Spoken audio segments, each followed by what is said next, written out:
ጤና ይስጥልኝ ተመልካቾቻችን።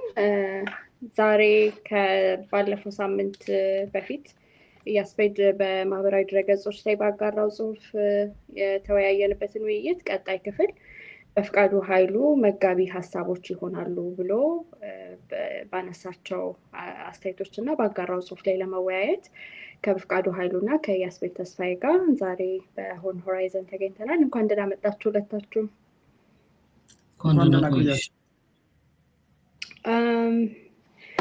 ያስፔድ አይ ቲንክ አንድ 2-3 ሳምንት ሆኖታል። አንድ ለረጋ የፖለቲካ ስርዓት ምክረ ሀሳብ ይሆናል ብሎ ያሰበውን ጽሁፍ አጋርቶ ነበረ። በዛ ላይ ተከታታይ 3 ክፍል ከኔ ጋር ውይይት አድርገንበታል። ለዚህ ጽሁፍ ገባር መልስ ይሆናል ወይም ደግሞ ያልተነሱ ሀሳቦችን ያነሳል፣ የተነሱ ሀሳቦችን ደግሞ መልሶ ይቃኛል ብሎ ያሰበውን እና ጥያቄው ምንድነው በሚል ርዕስ ዘለግ ያለ ጽሁፍ ያዘጋጀውን የበፍቃዱ ኃይሉን ጽሁፍ ተንተርሰን ለመወያየት እዚህ ተገኝተናል። በፍቃዱ የያስፔድ ጽሁፍ ያነሳውን ምክረ ሀሳብ በዋና ጭብጥ ኢትዮጵያ የተረጋጋ መንግስት ወይም ደግሞ የተረጋጋ ሀገረ መንግስት ማኖር ይቻላት ዘንድ የጋራ ሀገራዊ የሆነ የፖለቲካ ስርዓት መገንባት አለበት በሚል አንድ መስመር ጠቅልዬ ብገልጸው ይገልጽልኛል ብሎ አስበው አስቀምጦታል።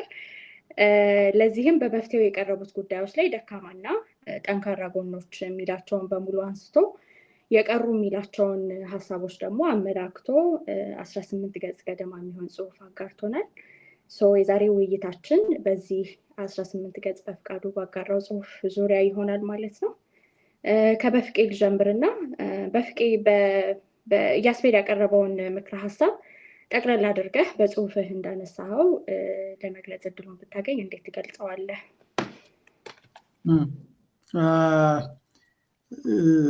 እዛ ላይ እንግዲህ የመጀመሪያው ክፍል አክቹዋሊ እሱን ሰመራይዝ ለማድረግ ነበረ የሞከርኩት። መጀመሪያ በጣም ማመስገን እፈልጋለሁ። ምክንያቱም እሱ ይህንን ባይጽፎ ኖሮ ምናልባት የኔን ይሄ መጋቢ መልስ ያልኩትን የመጽሐፍ ዕድሌ ኦልሞስት ነን ኤግዚስተንት ነው። በጣም ነው የማመሰግነው። ምክንያቱም እንዳስብ አድርጎኛል። በሱ ሀሳብ ላይ ተነስቼ ነው ሳሰላስልና ሳስብ ስጽፍ የነበረው ማለት ነው። 1 ሳምንት ወይም ከዛ በላይ ለሚሆን ጊዜ ማለት ነው። ሌሎችም እንደዚሁ እየጻፉ እየተመለከትኩ ነው እና በዚህ በጣም አሁን ያልተረጋጋ እና ይሄ የሶሻል ሚዲያ ዘመን የአቴንሽን ስፓናችንን አጥብቦታል ይባላል። በዛ ጊዜ ረዘም ያለ መጣጥፍ ይዞ መጥቶ ረዘም ያለ መልስ እንድጽፍ ስላደረገኝ በዚህ አጋጣሚ እዚሁ ፊት ለፊቱ ላመሰግነው እፈልጋለሁ። ዞሮ ዞሮ የያስፔድ የመጀመሪያው ቻፕተር በተለይ ችግሩን በመበየን ነው የሚጀምረው እና ችግሩን ሲበይን አገረ መንግስቱ የተረጋጋ ለምን አይሆንም ብሎ እንደ ዋነኛ መሰረት የወሰደው ራሱ አገረ መንግስቱ ወይም ስቴቱ የተመሰረተበትን እና የቆመበትን መሰረት ነው። ስለዚህ የመጀመሪያው ነገር በዋነኝነት የሚጠቅሰው አገረ መንግስቱ ሲመሰረት ወይም ዘመናዊ አመሰራረቱ ላይ በዋነኝነት 2 ችግሮች አሉ። እንግዲህ ያስፔድ እያረምከኝ ማለት ነው ለመጠቅለል ስሞክር በዋነኝነት 2 ችግሮች አሉ ነው የሚለው። የመጀመሪያው ድንበሩ ራሱ ሲሰመር ምንም እንኳን ቅኝ ገዢዎች እነሱ መጥተው ባያሰምሩልንም ከቅኝ ገዢዎች ጋር ባለ መገፋፋት መካከል ነው የተሰመረው የሚል ነው። የቅኝ ገዢዎችን ስታይል በአንድም በሌላ መንገድ የተከተለ ስለሆነ ሌሎች የአፍሪካ ሀገራት የገጠሟቸው ችግሮች እኛንም ገጥሞናል ማለት ነው። በተዘዋዋሪ አውሮፓውያን ቅኝ ገዢዎች ናቸው እኛንም ድንበር ቢሆን ያሰመሩት ወይም እንዲሰመር ያስገደዱት ማለት ነው። ሁለተኛው ደግሞ በዚህ ሳቢያም ይሁን በተለያዩ ሌሎች ተጨማሪ ምክንያቶች ተገዳዳሪ ብሔርተኝነቶች በቅለዋል። እነዛ ተገዳዳሪ ብሔርተኝነቶች ደግሞ አገረ መንግስቱን ህልውናውን እየተፈታተኑት ነው የሚቆዩት። በዚህ ምክንያት የተረጋጋ ሀገረ መንግስት መመስረት አይቻልም ነው የሚለው። ችግሩን ስንመለከት ሁለተኛው ክፍል ላይ ችግሩን ስንመለከት እነዚህ ተገዳዳሪ ላለመረጋጋት ዋነኛ መንስኤ የሆኑ ተገዳዳሪ ብሔርተኞችን በመተንተንና እንዴት ነው እንመለከታቸው የሚገባ ውልደታቸው፣ እድገታቸውና አሁን የደረሱበት ደረጃ ወደፊት አምቢሽናቸውስ ምን ይመስላል የሚለውን ነው የተነተነበት። በተለይ ደግሞ የኦሮሞ፣ የአማራ እሱ ያስቀመጠበት መንገድ ይለያል። ግን የኦሮሞ፣ የአማራ፣ የትግራይና የሶማሊ ብሔርተኝነትን ነው የሚተነተነው። በተለይ የአማራ ብሔርተኝነትን ሲተነትን ለቃላትም እንደተቸገረ እናስተውላለን። የአቢሲኒያም፣ የአበሻም፣ የአማራም፣ የትግሬም ምክንያቱም ተቀይጦ መጥቶ የአገረ መንግስቱ መነሾ ወይም እርሾ ኮር ስቴቱ እዛ አካባቢ ሰሜን አካባቢ ስለነበረ ያ እንዴት ኢቮልቭ እንዳደረገ ለማሳየት ሞክሯል። ከዛ በኢምፔሪያል ሲስተም ውስጥ በነበሩ ትግሎች መካከል የትግራይ ብሔርተኝነት እንዴት ተነጥሎ እንደወጣ ከዛ በኋላ ደግሞ ከቅርብ ጊዜ ወዲህ እያገነገነ የወጣው የአማራ ብሔርተኝነትንም አመጣ ወዘተረፈ እንዲሁ ያሳየናል። የሶማሊና የኦሮሞንም ብሔርተኝነቶች እንደዚህ ያሳየናል። አይ ዶንት ቲንክ ዝርዝር ውስጥ መግባት ጊዜ መባከል ሊሆን ይችላል። የኔን አረዳድ እንትን ካለ ያርመዋል ማለት ነው። ከዛ ሶስተኛው ክፍል ላይ መፍትሄው ምንድን ነው የሚለው ላይ በተለይ የአገረ መንግስቱን ቅቡልነት ለመጨመር ሲባል ፕሬዚዳንታዊ ሲስተም አይነት ነገር ይጠቁምና ግን የፕሬዚዳንት ሲስተሙ ከዚህ በፊት ሌላ ቦታ ያልተሞከረ አይነት ነው የሚያደርገው። ምክትል ፕሬዚዳንቱም አንደኛ ከ50% በላይ አሸናፊው ድምፅ ማግኘት አለበት፣ ይሁንታ ለማግኘት የብዙሃንን። ሁለተኛ ደግሞ ምክትሉ በተለይ ደግሞ የድምፅ ልዩነታቸው 60-40% ገደማ ከሆነ ተሸናፊው ምክትሉ ሆኖ እንዲቀጥልና የስልጣን ክፍፍል እንዲያደርጉ የሚያስገድድ አይነት አዲስ አይነት የፎርም ኦፍ ገቨርንመንት ጠቁሟል ማለት ነው። ይህም በአንድ በኩል ተባብረው እንዲሰሩ ያስገድዳቸዋል የሚል እና በሌላ በኩል ደግሞ የብዙሃን ድምፅ በመንግስት እንዲወከል ያደርጋል ማለት ነው። አሸናፊውም ተሸናፊውም የመንግስት ስልጣንን ስለሚከፋፈሉ ማለት ነው። ይህንን ይለንና ሌሎችም አሉ። የኮንስቲቱሽናል ለምሳሌ የኮንስቲቱሽናል ፍርድ ቤት ህገ መንግስታዊ ፍርድ ቤት ይቋቋም የሚለውን አንድ መጠቁም ነው። ሌላ ከእንትን ጋር ትራንስናሽናል አይደንቲቲ ያላቸው የተለያዩ ብሔረሰቦች ስላሉ እነሱም ያላቸውን ግንኙነት ማለት ጎረቤት አገር ካሉ የብሔረሰባቸው ተወላጆች ጋር ያላቸው ግንኙነት ሳይቆረጥ የኢትዮጵያዊ ዜግነታቸውን መያዝ እንዲችሉ ድርብ ዜግነት እንዲፈቀድ እንዲሁም ደግሞ ቴይለርድ የሆኑ የተለያዩ አማራጮች በርካታ ዝርዝሮች የተዘረዘሩባቸው ለአዲስ አበባና ለወልቃይት ብሎ መፍትሄ የሚጠቁማቸው አሉ። ከዛ በስተመጨረሻ የአራተኛው ላይ አገር አቀፍ ፓርቲ መመስረት አለበት የሚል ፕሮፖዛል አለው። የመጀመሪያው ምክንያቱ ለዚህ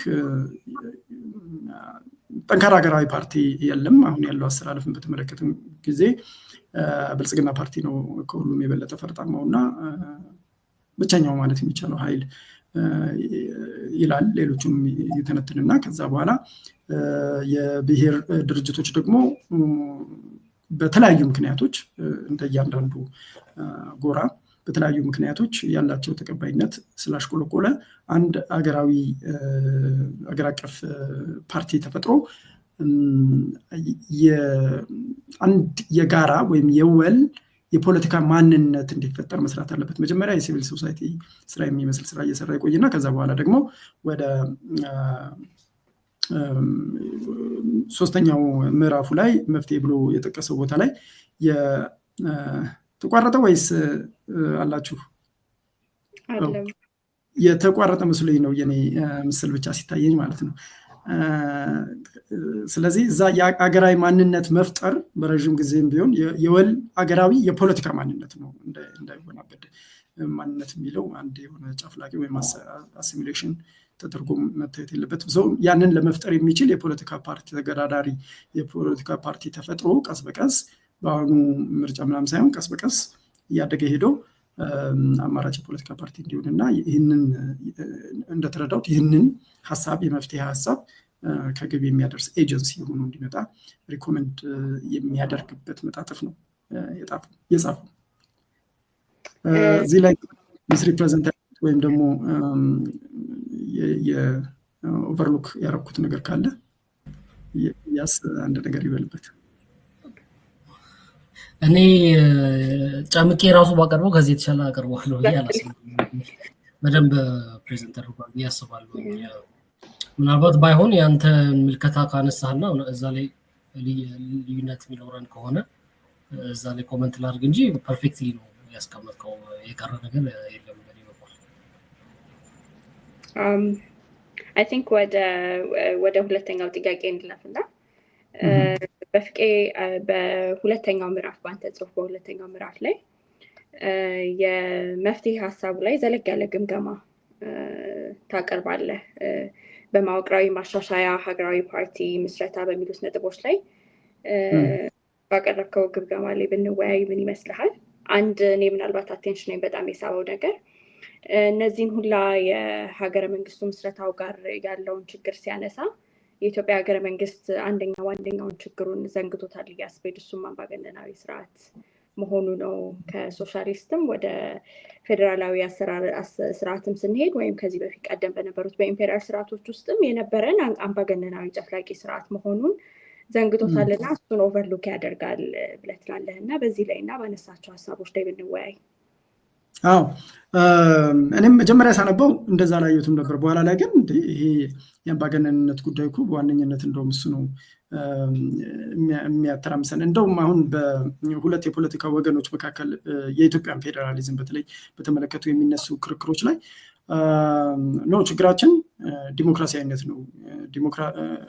ዲሞክራሲ በትክክል ቢተገበር ኖሮ የፌዴራል ስርዓቱ በጣም ውጤታማ ይሆንና ህዝቦችን የጋራ ማንነት የመገንባት ይሄ የህገ መንግስቱ ፕሪያምብል ላይ የተቀመጠው እንትን ይሳካ ነበር የሚሉ አካላት አሉ። በተቃራኒው ደግሞ የለም እንደውም ስላልተተገበረ ነው እንጂ ቢተገበር ኖሮ አገሪቷን ይበታተናታል የሚሉ አሉ።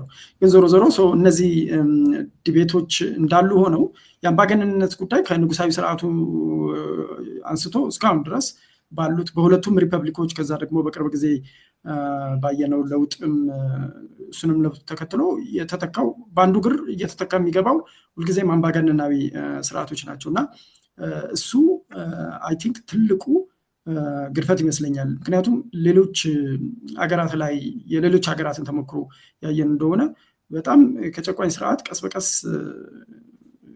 ለመሸጋገር ችለዋል።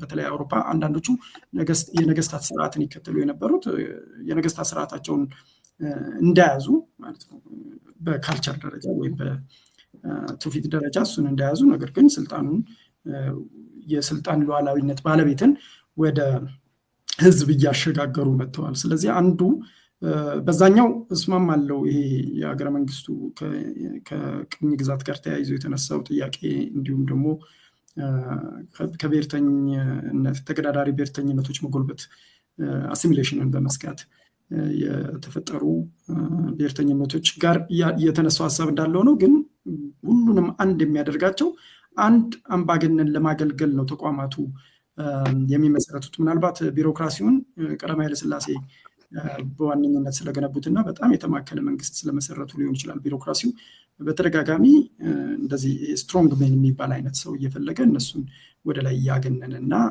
በእነሱ ፈላጭ ቆራጭነት የአገሪቷን ህልውና የሆነ በቋፍ ሊደርስ እያስገደደው የመጣው ማለት ነው። ይህንን ሳነሳ 3 ነጥቦች ነው ያነሳሁት። የመጀመሪያው የማህበራዊ ውል ጉዳይ ነው። ማህበራዊ ውል ስንል ዞሮ ህገ መንግስት ላይ ነው። ህገ መንግስቱ ግን የሚቀረጽበት መንገድ ሁልጊዜ ማጨቃጫቂ ነው የሚሆነው። መንግስትና ዜጎች ያላቸው የግንኙነት አይነትን የሚወስንበት መንገድም እንዲሁ አጨቃጫቂ ነው የሚሆነው። ስለዚህ ወደ በኋላ ላይ የምመለስበት ይመስለኛል። ሌላኛው ደግሞ የስልጣን ክፍፍል ጉዳይ ነው። ምክንያቱም ስልጣንን ለመግራት አምባገነንነትን ለመግራት ስልጣንን መግራት ያስፈልጋል። የአምባገነን ወይም ደግሞ የሀገሪቱ ፕሬዚዳንት ፕራይም ሚኒስተር ወይም ርዕሰ መስተዳድር ምን አይነት ስልጣን ነው የሚኖረው የሚለው ነገር፣ እንዴት ነው ስልጣን የሚከፋፈለው በተለያዩ የመንግስት ቅርንጫፎች፣ የስልጣናቸው ምንጭ ምንድነው ወዘተርፈ የሚሉት ነገሮች በጣም ወሳኝ ናቸው። ሌላው ያው ከዚሁ ከስልጣኑ ጋር በተያያዘ ነው። 3ቱም ነገሮች የስልጣኑ ምንጭ ምንድነው ነው፣ ስልጣኑን እንዴት ነው የሚያገኘው፣ ስልጣን ላይ ወጥቶስ እንዴት ነው የሚቆየውና የሚሰነብተው የሚለው ነው። በኢትዮጵያ ታሪክ እንግዲህ በተደጋጋሚ እንደምናስተውለው በኃይል ነው፣ በቫይለንስ ዞሮ ውጊያ ኖረም አልኖረም ዞሮ በወታደራዊ ኃይል፣ በፖሊስ ኃይል ወዘተርፈ ነው ስልጣን ላይ የሚሰነብቱት። ሲወጡም እንደዛው እንግዲህ የተለያዩ የፖለቲካ ታክቲኮችን ሊጠቀሙ ይችላሉ። ዞሮ ኢትዮጵያ ውስጥ እስካሁን ድረስ በምርጫ የተቀየረ መንግስት የለም። ወይም ኦፖዚሽን ሆኖ ተቃዋሚ ሆኖ በምርጫ መጥቶ የመንግስት ስልጣንን የተቆጣጠረ ወይም ደግሞ ህዝቦች መርጠውት የተቆጣጠረ የለም። የህዝብ ይሁንታ ሲባል አከራካሪ ነገር ሊሆን ስለሚችል ማለት ነው። ስለዚህ ደጋግሜ የምለው ስልጣን ላይ መውጫም መሰንበቻ መንገድ ነውጥ መሆኑ በጣም ለአገሪቷ ህልውናና አለመረጋጋት ከፍተኛ አደጋ ሆኗል የሚል ነው የመጀመሪያው ትንታኔና ያስፔድ ዘንግቶታል ብዬ ያሰብኩት። ወደ ሌሎቹ ልዝለቅ ወይስ እያንዳንዱ ላይ መጀመሪያ ያስ በአምባገነናዊ መንግስት ምስረታና ስልጣን ላይ መቆያ መንገድ ብሎ በፍቄ ኦቨርሉክ አድርገሃል ብሎ ያነሳው ሀሳብ ላይ አስተያየት ብትሰጥ ከዚህ ኦቨርሉክ አድርገ አይደለም እንደዚህ ነው ወይም እኔ የምረዳው በዚህ መልኩ ስለሆነ ነው የሚለውን አብራርተህ ወደ ሌሎች ነጥቦች እናልፋለን። ከዛ በፊት ምናልባት የበፍቃዱ ጽሁፍ ባይዘ በጣም እንዳስብ ያደረገኝ ጽሁፍ ነው። ማለት ጽሁፉን ከጻፍኩ በኋላ ያው የተጻፉ አንድ ሁለት ጽሁፎች አሉ ሌሎች ሰዎች ጋር የተለያዩ ሚዲያዎች ላይ ዲስከስ አድርጌያለሁ ምናምን ሀሳቦች ከተለያየ አካባቢ ይመጣሉ። ሁሉም ሀሳብ የሚጣል አይደለም፣ ግን የበፍቃዱ ጽሁፍ በጣም ዝርዝር ነው፣ በጣም ዲቴይልድ ነው፣ አርጊውመንቱን ክሊር ነው። ማለት አንዳንድ ጊዜ የትኛውን ልምረጥ ብለሽ የመምረጥ ጉዳይ ይሆናል። ይሄኛው ይሻላል፣ ይሄኛው ይሻላል፣ ይሄኛው ነው በጣም መጥፎ፣ ይሄኛው ነው በጣም መጥፎ ብሎ የመምረጥ አይነት ካልሆነ በስተቀር በጣም ማለት እኔን ራሱ ኮንቪንስ ያደረገ ጽሁፍ ነው ለማለት እችላለሁ። ሰው በጣም እሱን ለማድረግ ነው ማመስገን ነው። እሱ እንዳለ ሆኖ የተዘነጋ የመሰለኝ ነገር አንድ በፍቃዱ ጽሁፉ ላይ ያነሳው ነገር ብሔርተኞቹ እንዴት እንረዳቸው የሚለው ነገር ሳብራራ በመካከላቸው ያለውን ኢንተራክሽንስ እንዴት ነው መረዳት ያለብን የሚለው ነገር አላሰፈርኩም ጽሁፉ ላይ። ሰው በጣም ጥሩ እንትን ነው እሱ ልክ ነው። እሱን አላሰፈርኩም እና እሱ አብሮ መታየት አለበት። ምክንያቱም አንዳንድ ጊዜ ኦሮሞ ብሔርተኝነትን እንዴት እንረዳው፣ የአማራ ብሔርተኝነትን እንዴት እንረዳው ስትይ ስለ ብሔርተኝነቶቹ ብቻ ጥናት በማድረግ ሳይሆን ኢንተራክሽናቸው በራሱ የራሱ አዲስ የሚፈጥረው ዳይናሚክስ አለ። እሱን ሚስ አድርጌያለሁኝ። በጣም ጥሩ ነጥብ ነው ጽሁፉ ላይ ያነሳው፣ አሁን እዚህ ውይይቱ ላይ ባያነሳውም ለማለት ነው። ዋናው ችግር ምንድነው የሚለው ጉዳይ ላይ እኔ ያው ዋናው ችግር የጋራ የፖለቲካ ማህበረሰብ አለመሆናችን ነው፣ ወይም የጋራ የአንድ ሀገር ዜጋ አለመሆናችን ነው፣ ለሀገረ መንግስቱ ያለን አመለካከት አንድ አይነት አለመሆኑ ነው የሚል አቋም ነው ያለኝ። አምባገነንነት ችግር ነው? ኦፍ ኮርስ አምባገነንነት ችግር ነው። ፎር ዛት ማተር ነው ዲሞክራሲም ችግር ነው ብዬ ነው የማምነው። ማለት ከእንትን የሚመጣ ላሉት በማህበረሰብ ውስጥ ላሉት ችግሮች እንደ መፍትሄ ተብለው የሚቀርቡ ናቸው አይደለ? በየትኛው መልኩ ይሄ የፖለቲካ ማህበረሰብ በየትኛው መልኩ ቢተዳደር ይሻላል? ዲሞክራሲ ይሻላል? ከዲሞክራሲ ሊበራል ዲሞክራሲ ይሻላል? ኮንስቲቱሽናል የተግባቡ ዲሞክራሲ ይሻላል? ወይስ አሪስቶክራሲ ሜሪቶክራሲ ይሻላል? ምን አይነት አስተዳደር ይሻላል? በዘመናት ሁሉ የነበረ ውይይት ነው። እንደኔ እምነት አምባገነንነት ነው ችግሩ ለማለት ትንሽ እቸገራለሁ። ምክንያቱም ኦፍ ኮርስ አምባገነን መንግስታት በምርጫ አይደለም የሚመጡት፣ በኃይል ነው የሚመጡት፣ በነውጥ ነው የሚመጡት። ግን የይሁንታ ጉዳይ የሌጂቲሜሲ ጉዳይ በምርጫ ብቻ ነው ብዬ አላምንም። የተወሰነ ጽሁፌም ላይ እሱን አንስቻለሁ። አሁን የፐርፎርማንስ ሌጂቲሜሲ ሊኖር ይችላል። ማለት ፐርፎርማንስ ሌጂቲሜሲ ስል አንድ መንግስት በስራ ቅቡልነት ሊያገኝ ይችላል። ለምሳሌ የቻይና ኮሚኒስት ፓርቲ በስራው ነው ቅቡልነት ያገኘው ከህዝቡ ብዬ ነው ማምነው እንጂ ዴሞክራቲካሊ ስለተመረጠ ነው ብዬ አላስብም። በናሽናሊዝም ራሱ አንድ ቅቡልነት ማስገኛ መንገድ ነው ብዬ አስባለሁ። እኛ ዲሞክራሲም ሌላኛው ቅቡልነት ማስገኛ መንገድ ነው እና ኢትዮጵያ ካለችበት ነባራዊ ሁኔታ አንጻር፣ ከኢትዮጵያ ታሪክ አንጻር፣ ከኢትዮጵያ ሳይኮሎጂካል ሜካፕ አንጻር፣ ከኢትዮጵያ ጎረቤቶች አንጻር ወዘተረፈ በየትኛው ሞዴል መንግስት ቅቡልነት ቢያገኝ ይሻላል? የክላፋም ይመስለኛል ረጅም ዓመታት የገዙ ዲክታተሮች ኢስት አፍሪካ ላይ ነው ያሉት፣ ምስራቅ አፍሪካ ላይ ነው ያሉት። ከኃይለ ስላሴ ቀጥሎ ሙሴቬኒ አለ፣ መለስ አለ፣ ረጅም ዓመት አልበሽር ሱዳን ላይ ነበረ፣ ኢሳያስ አፈወርቂ አለ እና ኖርማሊ የአፍሪካ ቀንድ ወይም ምስራቅ አፍሪካ ባጠቃላይ ስትሮንግ ማን የሚባሉትን አይነት ምንድነው በአማርኛ እንደ ንጉሳዊ አይነት ሆኖ የጠንካራ እንትን የመፈለግ አዝማሚያ አለ። ይሄ ለምንድነው የሆነው? ምናልባት ባህላችን ሊሆን ይችላል፣ አይዶ ነው። ግን የኔ አሰምሽን ብዙ ጊዜ የጦርነት ድባብ ሲኖር፣ የግጭት ድባብ ሲኖር፣ አለመተማመን ሲኖር አጠገብ ላጠገብ ባሉ ሀገራት ወይም ብሔሮች መካከል ብዙ ጊዜ ህዝብ ስትሮንግ ማን ይፈልጋል የሚከላከልበት። ምክንያቱም መቼ ጦርነት እንደሚነሳ ስለማይታወቅ ማለት ነው። ሶ አይ ቲንክ ዲሞክራሲ በጣም ሩቅ ነው ብዬ አስባለሁ ከማህበራዊ ካለንበት የማህበራዊ ኢኮኖሚያዊ ሁኔታ አንጻር። ሶ ለእኔ የተሻለ በፍጥነት ቅቡልነት ሊያስገኝ ይችላል ብዬ የማስበው ነገር ምንድነው ፐርፎርማንስ እና የናሽናሊዝም ወይም ሀገራዊ ብሔርተኝነት ነው ብዬ ነው የማስበው። እሱን ሶልቭ ካደረግን የቅቡልነት ችግር በተወሰነ መልኩ ይፈታል ብዬ አስባለሁ። ግን ዘላቂ መፍትሄ ነው ብዬ አላስበውም። ኦፍኮርስ በሂደት ልንቀያየር እንችላለን፣ ግን ለዛ ነው ሚስ ያደረኩት ለማለት ነው። ግን አርጊውመንቱን ግን አንደርስታንድ አደርጋለሁ። የኋላ ጭንቅላቴ ላይም ድምፅ አለ ይሄ ነገር ስህተት ቢሆንስ የሚል ማለት ነው ኦብቪየስሊ። ምክንያቱም ሁለቱም ነገሮች ዓለም ላይ ተሞክረው ሁለቱም ውጤታማ ሆነዋል። ለእኛ ሀገር የትኛው ነው የሚሻለው የሚለው ነው። ለምሳሌ አሁን አሁን ቡርኪና ፋሶ ላይ በፍንቅለ መንግስት አድርጎ የመጣው ሰው ኢብራሂም ትራኦሬ አሁን ከቡርኪና ፋሶ አልፎ ቀጠናው ላይ ራሱ አሁን ሰሞኑን ወክ ዊዝ ትራኦሬ የሚል ሰልፍ እያየው ነበር። ጋና ላይ ዩጋንዳ ላይ ምናምን ሁሉ ለሱ ሰልፍ ሲደረግ ነበር። አይ ሚን ሌጂቲሜሲ አግኝቷል። በፐርፎርማንስ ያን ሌጂቲሜሲ ያስቀጥላል ወይስ ሌሎች በመፈንቅለ መንግስት ከዚህ በፊት ቡርኪና ውስጥ እንደመጡ ሰዎች ዲክታተር ይሆናል?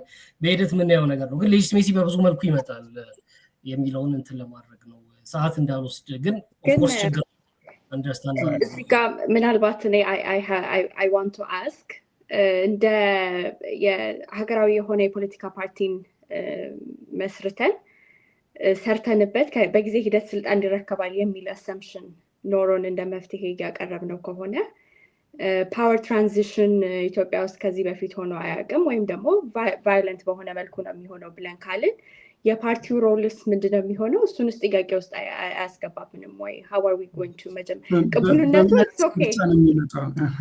በጣም ጥሩ ጥያቄ ነው። ስለ ፓርቲዎቹ መወያየታችን አይቀርም መጨረሻ ላይ እሱ ላይ አድሬስ ላድርገው። ግን አንድ ምናልባት የረሳሁት ነገር ጽሁፉን ስጽፍ ያው መግቢያው ላይ እንዳልኩት አንዱ ደግሞ ድራይቭ እያደረገኝ ነው እየገፋኝ የነበረው ነገር የልማት የሚለው ነገር ነው፣ ኢኮኖሚ የሚለው ነገር ነው እና ባለፉት 40 እና 50 ዓመታት በተለይ በሶስተኛው ዓለም ሀገራት የሚባሉት አንደር ዴቨሎፕድ የነበሩ ያላደጉ ሀገራት ላይ በዲሞክራሲያዊ አስተዳደር ኖሯቸው የምርጫ ዲሞክራሲ ሊበራል ዲሞክራሲ የምንለው ነገር ኖሯቸው ያደጉ ሀገራት ለማየት ሞክሬ ነበር። ኦልሞስት አውትላይነሮች አሉ እንደ ቦትስዋና አይነት፣ ግን የለም አብዛኞቹ ያደጉት ሀገሮች ከሞላ ጎደል ስቴቱ የማዕከላዊ መንግስቱ ብዙ ነገር ተቆጣጥሮ ያለባቸው አካባቢዎች ናቸው። ምክንያቱም የግሎባል ማርኬት ውስጥ ዘግይተን ነው እየገባ ግሎባል የኢኮኖሚካል ኢንፍራስትራክቸር ውስጥ በጣም ዘግይተን ነው እየገባን ያለ ነው እና ቀድሞውን የለሙ ሀገራት ቀድሞውን ያደጉ ሀገራት ሪሶርስ ሁሉ ጊዜ መውሰድ ይፈልጋሉ። ማለት አንፌር ትሬዱ ፍትሃዊ ያልሆነው የንግድና የፖለቲካ ግንኙነት እንዲቀጥል ይፈልጋሉ እና ዘሞር ዲሞክራቲክ በሆንክ ቁጥር ዘሞር ዲስታብላይዝ ለማድረግ አንተን እድል አላቸው እና ያንን የዘጉ ሀገራት ነው ያደጉት። ሶ ምን ያህል ያስኬዳልስ የሚለው ነገር አንዱ ምክንያት ነው ለማለት ነው። በፊት ወደ አንተ ብንመለስ ይችላል። ኢንተረስቲንግ ነው። ሶ ብዙ ነጥብ ስላነሳ አሁን ወደዚህ መልሼ ዘልዬ ከመግባቴ በፊት የተወሰነ ሪፍሌክት ማድረግ አለብኝ። ሶ እኔ የዲሞክራሲ ኢንቱዚያስት ነኝ ነው የምለው ሁልጊዜ። ግን ያው ቸርችል ብሎታል እንደሚባለው ዲሞክራሲ ከተሞከሩት ሌሎች የገቨርንመንት ሲስተሞች አንጻር ስናየው ነው እንጂ አስደሳች ወይም ደግሞ ፐርፌክት ሆኖ አይደለም። ቸርችል አክቹዋሊ የሚለው ዲሞክራሲ ኢዝ ዘ ወረስት ነው የሚለው። ከሌሎቹ የሞከርናቸው ከሱ የባሰ ባይሆኑ ብንኖረው በጣም አስቀያሚ ነው የሚለው። ሶ ይገባኛል። ኦልሶ ሜዲዮክር ሰዎችን ያመጣል አሁን ትራምፕ ወዘተርፈ እንደምንለው እና አንተ እንዳልከው የሌጂቲሜሲ የአንድ መሪ ሌጂቲሜሲ የሚመጣውም ከብዙሃን ይሁንታ ብቻ አይደለም፣ ግን በጣም አስተማማኙና ዘላቂው የሚሆነው እሱ ነው። የእኛንም ጠቅላይ ሚኒስቴር የመጣ ሰሞን የመጡ ሰሞን ሲኖራቸው የነበረው ተቀባይነት እንደውም አንድ ትዊት አለኝ ባስታወስኩት ቁጥር ያስቀኛል። እና የዛን ጊዜ ትራምፕ ስለነበረ ፓወር ላይ የነበረውና የአሜሪካ ሕዝብ በጣም ዲስአፖይንትድ ሆኖ ብዙ ነገር እየተባለ የነበረበት ጊዜ ስለነበረ ከፖሎች ጋር ሲወዳደር አሁን እንደውም የኢትዮጵያ ጠቅላይ ሚኒስትር ሞር ዲሞክራቲክ ምንድነው ሞር ሌጂቲሜት ነው ኢን ኢትዮጵያ ዳን እንትና ትራምፕ አሜሪካ ውስጥ ከሆነው ይልቅ የሚል አይነት ትዊት አድርጌ ነበር። በተለይ በዲሞክራሲያዊ ምርጫ የማይመጡ ሰዎች በተለይ ጊዜያዊ ሌጂቲሜሲ የማግኘት እድላቸው ከፍተኛ ሊሆን ይችላል። በኋላ ላይ የቆዩ ግን አታወርዳቸውም። የፈለገ ሌጂቲሜሲያቸው ቢወርድ ወይም ፐርፎርማቲቭ ሌጂቲሜሲ ማምጣት ባይችሉ እንኳን ማውረድ አይቻልም። አሁን ትራኦሬን ማውረድ እንደማይቻል ያው መገመት ይቻላል። የቻይና ሲስተም ትንሽ የተለየ ነው፣ ትንሽ የቆየም ነው። እነሱ ኦልሬዲ ፐርፎርማንሳቸውን አሳይተዋል፣ ግን ስቲል ውስጡ በጣም ብዙ ከፍተኛ የሆኑ እንትኖች ያሉበት ነው። ስለዚህ እንደ ዲሞክራሲ ኢንቱሲያስትነቴ እኔ አንደኛ ያንተ ፕሮፖዛል ዊዛውት ዲሞክራቲክ ደሊበሬሽን የመስራት እድሉ አነስተኛ ነው ብዬ ነው የማስበው። ምክንያቱም ፕሬዚዳንቱ ተመርጦ ነው መምጣት ያለበት። ብዙሃኑ ደግሞ ማመን አለባቸው ያንን ፕሮሰስ የሚመርጡትን ፕሬዚዳንት እና ምክትል ፕሬዚዳንቱን እኛን ይወክላሉ የሚል እሳቤ እንዲኖራቸው የግድ ነው። ሌላው ግን ብዙሃን ከዚህ የተሻለ ቀጥታ አክሰስ የሚያገኙበት መመረጥ አለመመረጥ ሌላ ነገር ነው። ቀጥታ አክሰስ የሚያገኙበትና የማይከለከሉበት ሲፈልጉ የሚሾሙበት ሳይፈልጉ የሚያወርዱበት እድል አይሰጥም። ሜዲዮክርም አመጡ ሜሪት ያለው ሰው ዞሮ ዞሮ ዲሞክራሲ እስካሁን ከተሞከሩት በሙሉ የተሻለው ነው ብዬ አስባለሁ እና በዛ አንደርስታንዲንግም ነው ይህንን እንትን ያልኩት። ወደ ብሔርተኝነትን በተለይ ፍሬም ወዳረክበት መንገድ ስመለስ ያስ ምንድን ነው ያደረገው? እዚህ ላይ ትንሽ ሪስፖንድ ላድርግ እድሉ ስለማላገኝ ማለት ነው። ያው እኛ ሀገር ብዙ ጊዜ ስለ ዲሞክራሲ ታግለናል አይደለ? ማለት ስለ ዲሞክራሲ የታገለው አይደለም የሚለው እንዳለ ሆኖ ድል ለዲሞክራሲ ትልቁ ፍክር ነበር ኢትዮጵያ ውስጥ እንደምታውቀው። እና የሆነ ጊዜ ዲሞክራሲ ለተራበ ህዝብ ምን ሆኖ ምናምን ብሎ ኃይሌ ገብረስላሴ ብዙ ሲወረድበት አስታውሳለሁ። ሚስ አንደርስታንድ ሰው እንዳያደርገኝ ትንሽ 2 ደቂቃ ብቻ ወስጄ ክሊር ላድርግ። ያው እንትን ምንድን ነው ከአንተ ጋር ባለፈው ስናወራ ነበር መሰለኝ ይህን ነገር። ራፍሊ 3 አይነት አስተዳደሮች አሉ አይደል? ከመጀመሪያው ጀምሮ ክርክር ይደረግባቸው የነበረው ከነ አርስቶትል ከነ ፕሌቶ ዘመን ጀምሮ ማለት ነው። የመጀመሪያው ነገር ዲሞክራሲ ነው። ዲሞክራሲ ያው ዴሊበሬሽን አለው። ቀጥታ ሁሉም ያው ዜጋ የተባለው ሲቲዝን የተባለው ሴቶችን ምናምን ሌላ ነገር ላይ ያካትት ይችላል። ግን በጊዜው ዜጋ የተባለው በሙሉ ወይም ሲቲዝን ለመሆን ብቁ የሆነው በሙሉ ድምጽ የሚሰጥበት መንገድ ነው። የብዙሃን መንግስት ነው። ከዛ ደግሞ አሪስቶክራሲ የሚባለው አለ። አሪስቶክራሲ የሚባለው ካለው ሶሳይቲ ውስጥ የተመረጡ በዚህ ጉዳይ ላይ እውቀት አላቸው ባለሙያ ናቸው ወይም ኤክስፐርት ናቸው የሚባሉ ሰዎች ተሰብስበው ጉዳዩን እንደሰለጠኑበት ጉዳይ የሰለጠኑበትን ዘርፍ የሚመሩ የሚያስተዳድሩ ሰዎች በጋራ የሚያቋቁሙት ቲም ነው ሰማው። ከዛ ደግሞ ሞናርኪ ያለው ንጉስ ነው፣ ፈላጭ ቆራጭ ሆኖ እንደፈለገ የሚወስንበት ነው። ሶስቱም የራሳቸው ደካማ ጎን አላቸው፣ ጠንካራ ጎን አላቸው። ጥሩ ንጉስ ካገኘ ሞናርኪ በጣም ጥሩ ነገር ነው። ፊሎሶፈር ኪንግ የሚሉትን ማለት ነው። በጣም ኢንተለጀንት የሆነ ንጉስ ካገኘ ለህዝቡ የሚያስብ ምን ማድረግ እንዳለበት ምናምን የሚያውቅ ንጉስ ካገኘ ውሳኔ ለመወሰን ቀላል ነው። በአጭር ጊዜ ውስጥ ብዙ ነገር ወስኖ የተቀላጠፈ እንትን አድርጎ ምናምን የተሻለ ኑሮ እንድትኖር ሊያደርግ ይችላል። የሆነ ፖዚቲቭ ነገር አለው። በዛው ልክ ደግሞ ሞኝ ወይም ያልተማረ ንጉስ ከሆነ ደግሞ ገደል ሲገባ አብሮ ገደል ይዞ ይገባል ማለት ነው። ዲሞክራሲ ደግሞ በአንጻሩ የብዙሃን መንግስት ስለሆነ ፑሉ ብዙ ነው፣ ብዙ ሰዎች ከውስጡ ሊወጡ ይችላሉ ምናምን። ግን ብዙሃኑ የምንለው ራሱ ምን ያህል አሰላስሎና አስቦ ነው የሚመርጠው የሚለው ነገር ላይ ነው ጥያቄው የሚነሳው። በዲሞክራሲ ነው ትራምፕ የተመረጠው፣ በዲሞክራሲ ነው ዜሌንስኪ የተመረጠው፣ በዲሞክራሲ ብዙ ሰዎች ተመርጠዋል። አሁን ቅርብ ጊዜ የኖርዝ መቄዶኒያ ይመስለኛል የኖርዝ መቄዶኒያ የአውሮፓ ህብረት ተወካይ የፓርላማው አርጎ ኖርዝ መቄዶኒያ ላይ የመረጡት ሰውዬ ቲክቶከር ነው። ምንም ስለ ፖለቲካ የሚያውቀው ነገር የለም ምናምን። ይዘ ፌመስ ቲክቶከር። ከዛ በኋላ እንደምን ይወዳደራሉ በቃ ምናምን አለ። በቃ ሰው ይወደዋል፣ ካሪዝማ አለው ማለት ስለ ፖለቲካ ምንም ባያውቅም መረጡት። ምንም ስለማያውቅ እነ ጄፈሪ ሳክስን ምናምን አሁን አማካሪ አድርጎ ቀጥሮ ነበር ላስታይ ቼክድ ማለት ነው፣ ስለ ፖለቲካ ምናምን እንዲያማክሩት ማለት ነው። ኤኒዌይስ ዲሞክራሲ እንደዚህ አይነት ነገር አለው። የማስ እንትን ነው። መንግስት ስንት ስንት ዲፓርትመንት አለው፣ ኢኮኖሚ ምንድነው፣ ታክስ ምንድነው፣ ምንም እንትን ሳይል እከሌ መልኳ ቆንጆ ነው ወይም እከሌ አፍንጫው ደስ ይላል እከሌ አይኑ ደስ ይላል ብሎ የሚመርጥ ብዙ መራጭ አለ። ምን ያህል ነው የሚሆነው የሚለው ነገር ጥያቄ የሚያስነሳው ነው። ግን ስቲል ግን በምን መልኩ ይመረጠው ደግሞ ይሁንታ ስለሰጠው ከዛ በኋላ ወደ ኮንፍሊክት እና ቫዮለንስ የመግባት እንትኑ ይቀንሳል።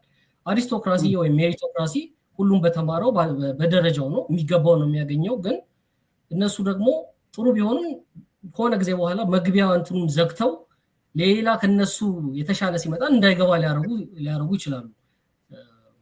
እሱም ደግሞ ኔጌቲቭ እንትኑ ነው። እነዚህ እንትኖች የነበሩ ክርክሮች ናቸው።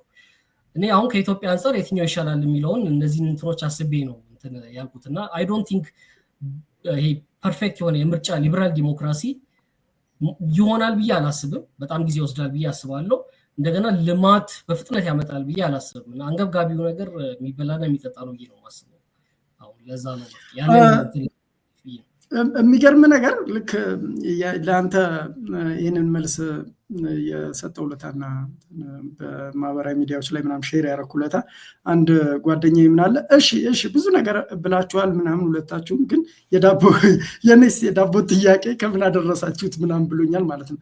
ይሄ ክርክር እንትን ነው። ግን እነዚህ አሪስቶክራሲን በለው ሞናርኪ ፍሊፕ ነው የምታደርገው። ፊሎዞፈር ኪንግ የምንለው አይነት ስንት ጊዜ ነው ራሱ ኦከር ያደረገው ኢን ዘ ሂስትሪ ኦፍ ሞናርኪ ነው አይደለም? ሎንግስት እስካሁን ድረስ በተደራጀ ህዝቦች አስተዳደር ውስጥ በጣም ረዥም ጊዜና የተንሰራፋ የነበረ ሞናርኪ ነው። ግን በቃ ስንት ፊሎሶፈር ኪንግ ነው የተፈጠረው። በጣም ጦረኛ የሆነና ብዙ ኤሪያ ኮንከር ያደረጉ ብዙ የምናስታውሳቸው አሉ። ግን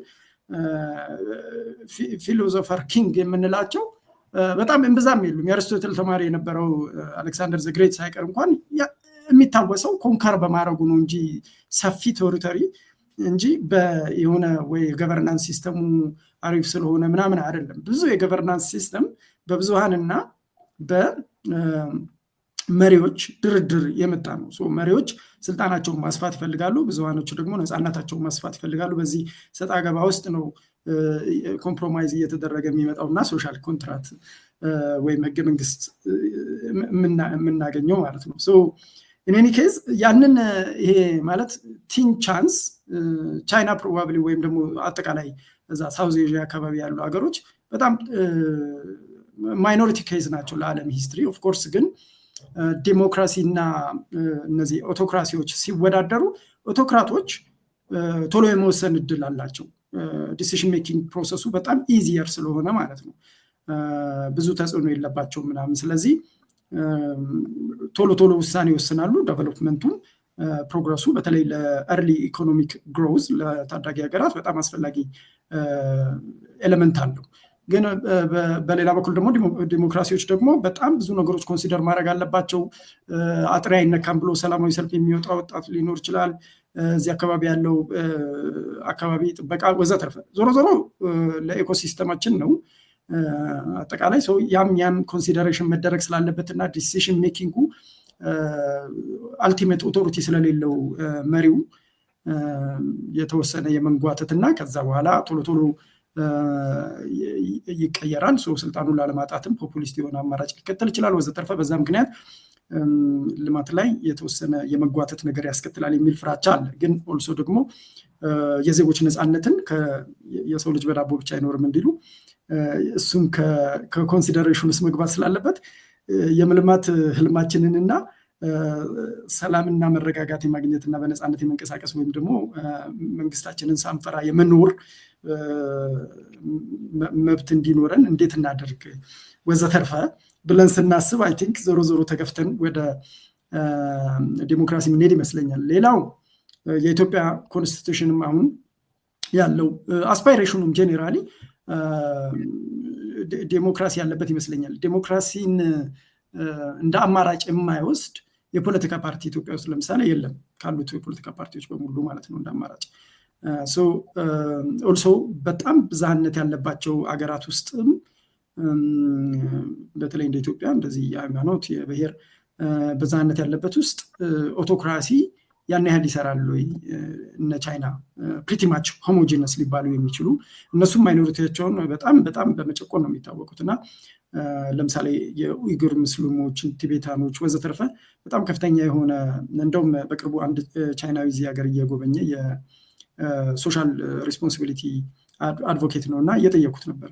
ለእኛ አገር ዲሞክራሲ አያዋጣም አለኝ ማለት ነው። ለእኛ ቻይና ኢትስ ኖት ሲስተም ዳት ወርክስ አለኝ እና ከዛ እሺ ለኡይጉር ኮሚኒቲ እና እንዲሁም ለቲቤታን ወዘተርፍ ለመሳሰሉ ማይኖሪቲስ ስለው ዲሞክራሲ ቢኖር አክቹዋሊ ለእነሱ ነው የሚያዋጣቸው፣ ለእኛ ለብዙሃኑ ወይ ማንዳሪን ስፒኪንግ ኮሚኒቲ ሳይሆን ለማይኖሪቲዎቹ ነው ወዘተርፈ ብሎኛል ማለት ነው።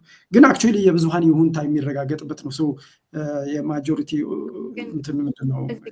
አንድ ጊዜ እኔ የራሴን ፖይንት ጠቅልለህ በዛው እንድታነሳው ስለፈለግኩኝ ነው። ከዲሞክራሲ ጋር ተያይዞ የብዙሃን ይሁንታን አሁን ማኒፕሌት ማድረግ አልተጀመረም ወይ? ኢነሰንስ ሶሻል ሚዲያ አለ፣ ማስ ዳታ ኮሌክሽን አለ፣ የትም ቦታ የትም ሀገር ማለት ነው። ያ ማስ ዳታ ደግሞ ኤክስትራክት ተደርጎ ኮሌክት ተደርጎ የብዙሃኑን ኦፒኒየን ሽፍት ለማድረግ ወይም ማኒፕሌት ለማድረግ በብዙ መንገዶች ሲጠቀሙበት ታይቷል አይደለ? ሌሎች ሀገር ኤሌክሽኖች ላይ ማለት የሚያደጉ ሀገራት ኤሌክሽንስ ላይ ብለን እንውሰደው እና ትራምፕም ቢሆን አሁን በማህበራዊ ሚዲያ በሚሰራጩ ሚስኢንፎርሜሽኖች በጣም ታግዟል። ይሄ ጥቁሮቹ ስራችሁን እየወሰዱባችሁ ነው፣ እንስሳ ይበላሉ፣ ደሰንዳት የሚሉት ሚስኢንፎርሜሽኖችን አንዴ ሰው ከሰማ በኋላ የፈለግከውን አይነት ኢንፎርሜሽን ክሬት ስታደርግ ብትል ሰው ካመነው አምኗል። እና እነዚህ ነገሮች ኮንትሪቢዩት አያደርጉም ወይ? እኛም እንደ ሀገር ወደ ዲጂታይዜሽን እየመጣን ስለሆነ ያ ኢምፓክት ያደርጋል ወይስ አያደርግም ብለህ ታስባለህ ወይ? ዱ ዩ ቲንክ ስቲል ብዙሃኑ ልጅት መሲያቸውን እንደያዙ ነው ያሉት ብለህ ታስባለህ ወይ ሚለውን አንድ ላይ ጠቅሰህ እንድታነሳው ነው። በጣም አሪፍ ጥያቄ ነው ያመጣሽው። ኮንሰንት ነው ለመጠቀም የፈለኩት። ማጆሪቲ ሩል የሚለው የዲሞክራሲ ፕሪንሲፕል ብዙ ስለማይለኝ ነው ያስኬዳል ብዬ አላስብም። ሩል ሳይሆን የሚያደርጉት ይሁንታ የሰጡት ሰው ይመራል ወዘተርፈ ነው። ይሁንታ ግን ማኒፋክቸር ይደረጋል ነው እያልሽኛለሽ አንቺ። ለምሳሌ አሁን በሶሻል ሚዲያ እንዳየ ነው ማለት ነው። ምንም ዴፊኒትሊ ለምሳሌ ትራምፕ የሚባል ሰውዬ የአሜሪካ ፕሬዚዳንት የመሆን እድሉ ማህበራዊ ሚዲያ ባይኖር ኖሮ በፍጹም ዜሮ ነው ብዬ ነው የማስበው። ወይም ከዜሮ ትንሽ እየከፍ ያለ ነው የሚሆነው ብዬ ነው የማስበው። ከሱ በጣም የላቁና የረቀቁ ሊባሉ የሚችሉ ሜሪት ያላቸው ሰዎች እንደሱ ማራገብና ያለ ይሉኝታ የፈለጉትን መናገርና የሰዎችን ፊር ወይም ቡልነራቢሊቲያቸውን ቆስቁሰው ሴንሴሽናላይዝ እያደረጉ ነገሮችን በማጥቆዝ ወደፊት መምጣት የሚችሉበትን እድል ሰጥቷል። ግን አንፎርቹኔትሊ አሁንም ኦቶሪታሪያን ስታብሊሽመንት ውስጥ ያሉ እንትኖች ሶሻል ሚዲያን የበለጠ ይጠቀሙታል። ኦፍኮርስ እነዚህኞቹ መንግስት ለመቀየር ሳይሆን ኦቶሪታሪያን ገቨርንመንት የ20 ዓመት ጥናት ተደርጓል ዲሞክራሲዎች ውስጥና ዲሞክራሲዎች ውስጥና አውቶሪታሪያን ገቨርንመንቶች ውስጥ ያሉ እያወዳደሩ ማለት ነው እንዴት ነው የሚጠቀሙበት።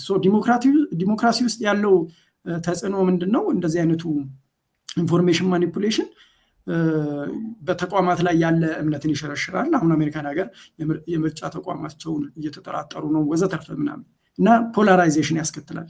አሁንም አሜሪካ ሞዴል ነች በዚህ በጣም ከፍተኛ የሆነ የተካረረ እንደውም አንዳንድ ጊዜ በቃ ለሁለት ብንከፈል ጥሩ ነው ምናምን ወዘተርፈ እያሉ ኦፒዲ የሚጽፉ ሰዎች ሁሉ ተፈጥረዋል ማለት ነው። ያ ነው ኮንስኮንሱ። ኦቶሪታሪያን ገቨርንመንት ውስጥ ግን ስንሄድ እንደዚህ ፊሊፒንስ ውስጥ ታይላንድ ውስጥ ወዘተርፈ ያላቸው ተጽዕኖ ምንድነው? እንትኑን ሌጂቲሜሲ እንዲያገኝ እየረዱት ነው አምባገነኑን ማለት ነው። ምክንያቱም አርሚ መፍጠር ይችላል የሚዲያ አርሚ፣ እኛ ሀገርም እየተሞከረ ያለ ነገር ነው። ያ የሚዲያ አርሚ ይወጣና ፌክ እንትን ኢሜጅ ይፈጥራል የመንግስቱን ማለት ነው። እና እንደውም ባለፉት በተለይ 10 ዓመታት ከ2010 በኋላ ባሉት ዓመታት ላይ ብዙ አምባገነን ሀገራት ራሊ የድጋፍ ራሊ እየተደረገላቸው የድጋፍ ራሊው የውጭ ጠላት በመፍጠር አውትሶርስ በማድረግ ብሌሙን ወዘተርፈ ሌጂቲሜሲ ለማግኘት እየሞከሩ ያሉበት ነው። ግን ጥያቄው በጣም ሜሪት ያለው ጥያቄ ነው። ኦፍኮርስ አሪስቶትል ብሏል ይባላል ዲሞክራሲ ሜዲዮክር ነው የሚያመጣው እና ብዙሃኑ እኔ ራሴን ራሱ የዲሞክራሲ አድቮኬት ሆኜ እኔ የምፈልገው አይነት መሪ ይመጣሉ። አሁን ኢትዮጵያ ውስጥ ፕሬዚደንሻል ካንዲዴት ቢኖርና ብዙሃኑ የሚመርጠው እኔ የምመርጠውን አይነት ሰው ነው ወይ ምን የምፈልገውን አይነት ነው ወይ ብዬ ሳስብ አይመስለኝም። ግን አትሊስት ብዙሃኑ ኮንሰንት የሰጠው ነው። ከዛ ተርሙ ይገደባል። ከዛ የሆነ ጊዜ እንደሚወርድ ስለማቅ ቶለራንሱ ይኖረኛል። ከዛ በኋላ ምናልባት አብረን ኮሌክቲቭሊ እያደግን እንሄዳለን። ዲሞክራሲዎች ኢቮሉሽነሪ በሆነ መንገድ ነው እንጂ ለምሳሌ የዛሬ 250 ዓመት ባሪያ አሳዳሪ የነበሩ የዛሬ 200 ዓመት ወይም 150 ዓመት ደግሞ ያንን ድሮፕ አድርገው አነውረው ይቀጥላሉ። ከዛ ሴቶች የማይመርጡባቸው የነበሩ ሴቶች ይመርጣሉ። ከዛ የጥቁሮች በቂ ተሳትፎ ያልነበረባቸው ወዘተርፈ። ኢቮሉሽን ነው የምጠብቀው። ሶሳይቲውም አብሮ ቀስ እያለ ነው የሚያድገው። ግን ዲሞክራሲ አትሊስት ሪፕሬዘንት የሚያደርገው በወቅቱ የብዙሃኑን ስሜት ሪፍሌክት ማድረግ የሚችል መሪ ስልጣን ላይ እንዲወጣ፣ ያንን ማድረግ ሳይችል ደግሞ እንዲወርድ ማድረግ ስለቻለ ነው። ፉል ኤክሰርሳይዝ ካደረግ ነው። ግን ዞሮ ዞሮ እኔ አሁንም ቢሆን ኢትዮጵያ ወደ ዲሞክራሲ ትራንዚሽን በቅርብ ጊዜ ታደርጋለች ብዬ አላስብም። መጀመሪያ ገና ብዙ መሰራት ያለባቸው ስራዎች አሉ። ምናልባት የአስፔድ ሰጀስት ያደረገው የፖለቲካ ፓርቲ ሀሳብ ኮሚኒቲ ውስጥ ገብቶ እውነትም የማንቃት ስራውን ሰርቶ ከተሳካለት ያኔ በምርጫ መንግስት ቀይራለሁ ወዘተርፈ የሚል ሊመጣ ይችላል እንጂ ብዙ ጊዜ በአፈቀላጤዎች የሚጠለፍ ነው። ዞሮ ዞሮ አምባገነኖችም ዲሞክራቶችም ያንን ቻቸውን አስታክኬ ትንሽ ሀሳብ ልስጥኝ። በጣም ሰዓት የወሰደ እንደሆነ ታውቆኛል። ወደ ዋናው ጉዳይ ሳንገባ ግን ጥሩ ጥያቄ ስለሆነ ያነሳችሁ አንድ ሁለት ነጥብ ብቻ በጣም ባጭሩ። የመጀመሪያው ነገር እኔ ኮንሰንት ማኑፋክቸር መደረግ የጀመረው ከሶሻል ሚዲያ መምጣት በኋላ ነው ብዬ አላስብም። ቾምስኪ መጽሐፍ አጠቃላይ ማስ ሚዲያ ብዙሃን መገናኛ የሚባለው ነገር ስቴት ቴሌቪዥን፣ ሬዲዮ ምናምን እና ፕሪንቲንግ እንትን ከመጣ በኋላ ነው። ለረዥም ጊዜ ግን ሊበራል ኤሊት ተቆጣጥሮት ነበር የነበሩት። ህዝቡን አንተ የምትፈልገው ይሄ ነው ብለው ነው ሲነግሩት የነበረው ወይም ሲያሳምኑት የነበረው። እኔ የምፈልገው ይሄንን ነው ብሎ እንዲያምን ለረጅም ጊዜ እነዛን መሳሪያዎች እነዚህን የመገናኛ ብዙሃን መሳሪያዎች ሲጠቀሙ ቆይተዋል። ምንድነው ሶሻል ሚዲያ ያደረገው ነገር? እነሱ ሲጠቀሙበት የነበረውን ኮንሰንት ማኑፋክቸር ማድረግ ወይም ይሁንታ ማምረቻ፣ ቅቡልነት ማምረቻ መሳሪያ በተነው ለሁሉም ሰው አደረገው እና ወደ ጎን ሲወጣ ከዛ አሁን የምናየው አይነት የትራምፕ መምጣት፣ የሃንጋሪያ ውስጥ ያለው የኦርባን መምጣት ምናምን አይነት ነገሮች አምጥቷል ብዬ አስባለሁ። አንደኛው ነገር እሱ ነው። ሁለተኛው ዲሞክራሲ እና ዲሞክራቲክ ኢሌክሽን የምንላቸው ነገሮች ሁለት ነገር ላንሳ። አንደኛው ሚካኤል ማን የሚባል ሰው ያለ ዘ ዳርክ ሳይድ ኦፍ ዲሞክራሲ የሚል መጽሐፍ የጻፈ ትልቅ እንትን ነው። የዘመናችን ማክስ ወይ ይሉታል ይሁን አይሁን እንዳለ ሆኖ ማለት ነው። ግን ኤኒዌይስ እሱ ዘ ዳርክ ሳይድ ኦፍ ዲሞክራሲ ብሎ ሲጽፍ ምንድነው መጽሐፉ ላይ የሚለው ሁልጊዜም ኔሽኑ ነው የሚመርጠው።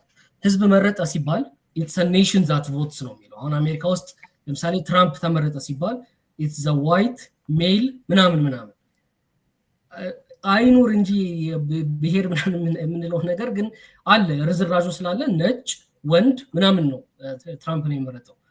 እና ሁልጊዜ ምርጫ ስንል ኔሽን ህዝብ መረጠ ስንል ኔሽን የምንለው ነገር ከጀርባ ያለ ይመስለኛል። ማና ቻንድራ የምትባል ሴትም አለች። ሴት ነች አይደለ? እንትን ኤትኒክ ሄድ ካውንት ነው የምትለው ምርጫ። አሁን ኢንዲያ ለምሳሌ ብዙ ጊዜ አሁን እንኳን ተንገራግጫል ትንሽ፣ ግን ምርጫ ሲደረግ ኤቭሪ ታይም የሆነ ቦታ የሚመረጠው የዛ ቦታ ተወካይ ነው የሚሆነው። ኦፍኮርስ ዲሞክራቲክ ኢሌክሽን ነው፣ ግን ምንም የተሻለ ሀሳብ ሌላው ይዞ ቢመጣ ከብሔሩ ውጭ ሲሆን የመመረጥ እድሉ አነስተኛ ይሆናል እና በይህንም በኢትዮጵያ ኮንቴክስት ስናመጣው ኢትስ ጎይንግ ቱ ቢ ብዙ ኔሽኖች አሉ። ስለዚህ ኔሽን ነው የሚመርጠው እና ቅቡልነቱ 50 ሲደመር 1 አግኝቶ ቢመጣ ራሱ ቅቡልነቱ ስቲል ኩዌስችነብል ይመስለኛል ለማለት ነው። እና ወደ ነጥቤ ስመለስ እኔ የሆነ ከሁሉም ሚክስ አድርገን የሆነ ትንሽ ምናልባት ወደ ዲሞክራሲ ያጋደለ ነገር ልናመጣ እንችል እንደሆነ አላቅም። እንደዛ ይሻል ይችላል አላቅም። ግን በኢትዮጵያ ኮንቴክስት አይ ዶንት ቲንክ ከዲሞክራሲ ይልቅ አንድ ሀገራዊ ማንነት ቢኖር በዛ ሀገራዊ ማንነት እና በስራ የሚመጣ ቅቡልነት የተሻለ ነው ብዬ አስባለሁ ለማለት ነው። የቀረውን ፓርቲው ጋር ከደረሰ እሺ፣ ይህንን እንግዲህ በሰፊው ሌላ ጊዜ ምናልባት በደንብ እናወራበታለን። ምን አይነት ራሱ እንደ ገቨርናንስ ሲስተም ራሱ ምን አይነት ገቨርናንስ ሲስተም ቢኖር ጥሩ ነው ምናምን ብለን እንትን እንበል። አሁን ወደዚሁ እንመለስና ዞሮ እዚህኛው ላይ የገቨርንመንት ፎርም የሚሉት እና የመንግስት አይነትና የስቴቱን መዋቅር ነው እያወራን ያለ ነው እስካሁን ባለው ሁኔታ።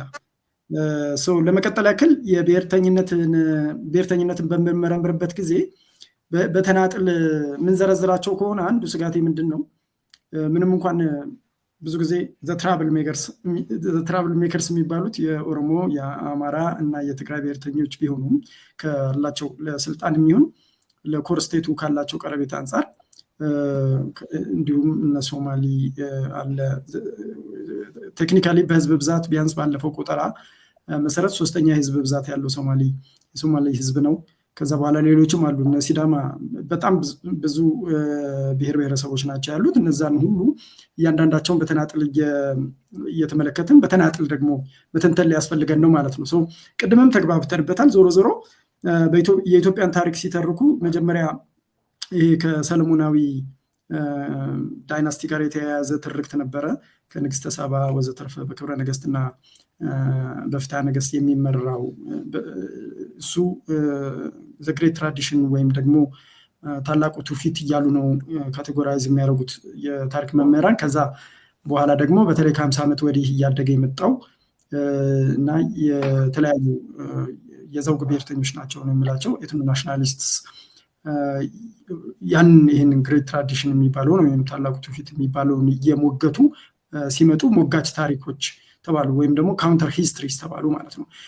ለእኔ የሁለቱ ሲንተሲስ ነው እውነታውን መሀል ላይ ይሰጠናል ብዬ የማስበው። ግን ዘ ሞስት ኢምፖርታንት ፓርት ኢን ዚስ ዲስከሽን ምንድን ነው? ይሄ በጣም የሚረዳን ነገር አለ። እነዚህ ሁለት ትርክቶች ላይ ተመስርተው 3 የፖለቲካ ማህበረሰቦች ተፈጥረዋል ብዬ ነው የማስበው። እነዚያ የፖለቲካ ማህበረሰቦች አንድ ላይ የመኖር ያለመኖር የተለያየ አይነት አምቢሽን ሊኖራቸው ይችላል። ግን የመጀመሪያው እነዚህ ትራዲሽናል ኢትዮጵያኒስትስ ነው የምላቸው ወይም ትውፊታዊ ኢትዮጵያዊነት አራማጆች ናቸው እንበላቸውና እነሱ የኢትዮጵያ ማዕከላዊ መንግስት ጠንካራ እንዲሆን ነው የሚፈልጉት። አሁን ያለውን የብሔርን መሰረት ያደረገ ፌዴራሊዝም ይቃወማሉ። ፌዴራሊዝም ቢኖር እንኳን በሌላ አይነት አደረጃጀት ነው መዋቀር ያለበት የሚል አመለካከትን ያላቸው። የኢትዮጵያ ታሪክ ላይም ያላቸው አመለካከት እንዲሁ አወንታዊ የሆነና ብዙ ጉድለቶች ቢኖሩም ለአገር ምስረታ ወዘተርፈ የተደረገ ነው ብለው ብዙ ጊዜ ሃይላይት ማድረግ የሚፈልጉት አወንታዊውን ብቻ የሆነ ነው። ከዛ ደግሞ ኤትኖ ፌዴራሊስትስ ምላቸዋል ወይም ደግሞ የዘውግ ፌዴራላውያን ነው ምላቸው። ከዘውግ ብሔርተኞች ይለያሉ እነዚህኞቹ። ምክንያቱም የዘውግ ብሔርተኛ ካለን ለምሳሌ የአማራ ብሔርተኞች እዚህኛው ውስጥ ስለማይገቡልኝ ነው። ሞር ላይክ የላይኛው ትውፊታዊ ኢትዮጵያዊነት ውስጥ ነው የሚገቡት። ምንም እንኳን አሁን የአማራ ብሔርተኝነትን እያቀነቀኑ ቢሆንም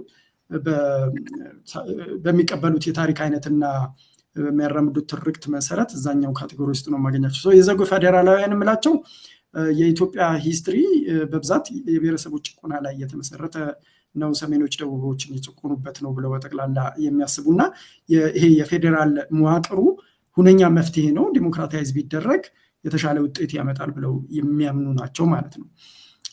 ሶስተኛው ምድብ ውስጥ የምናገኛቸው የተገንጣይነት ኃይሎች ናቸው። እነዚህኞቹ በትርክት ደረጃ የሚቀበሉት ካውንተር ሂስትሪስ ነው፣ ግን አርቲኩሌት ሲያደርጉት የብሔረሰብ ጭቆና አይነት ሳይሆን ያለው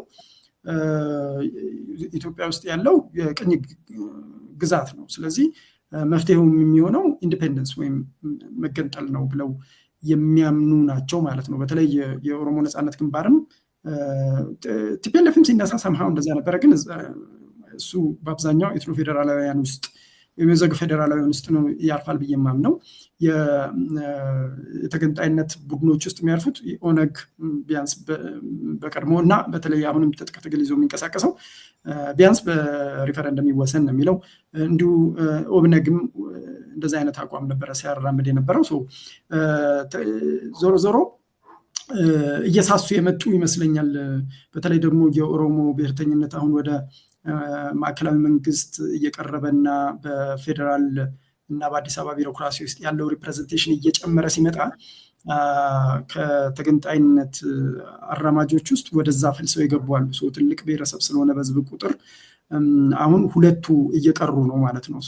የትራዲሽናል ኢትዮጵያዊነት ምለው የትውፊታዊ ኢትዮጵያዊነት ምለው ወደ ክሪቲካል ኢትዮጵያዊነት ትንሽ እያዘመመ ይመስለኛል። ሰማው አካታች የሆነና ያለፉ ችግሮችን ሪኮግናይዝ እያደረገ ነገር ግን ማዕከላዊ መንግስት ጠንካራ የሆነበት አይነት ፌዴራላዊ ስርዓት እንዲኖር ያኛው ደግሞ የፌዴራላዊያኑ ደግሞ ዋናው የሉዓላዊነት ምንጭ ክልሎች ሆነው ግን አንድ አገረ መንግስት ስር ታቅፎ እንዲኖር የሚሆን ይሄንኛው ያስፔድ ፕሮፖዝ ለሚያደርገው ሊመራ ይችላል።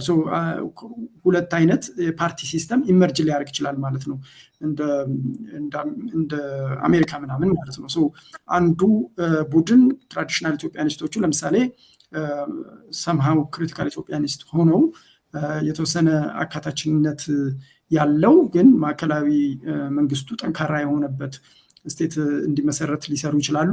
ከዛ እነዛኞቹ ደግሞ ዋናው የስልጣን ክምችት ወደ ክልሎች ከዛ ከክልሎችም ዝቅ ብሎ ደግሞ በአንድ ክልል ውስጥ የተለያዩ ብሔረሰቦች ሊኖሩ ስለሚችሉ የብሔረሰብ ኦቶኖመስ አስተዳደሮች ውስጥ እንዲከማች ያደርጋሉ ብዬ ነው የማስበው።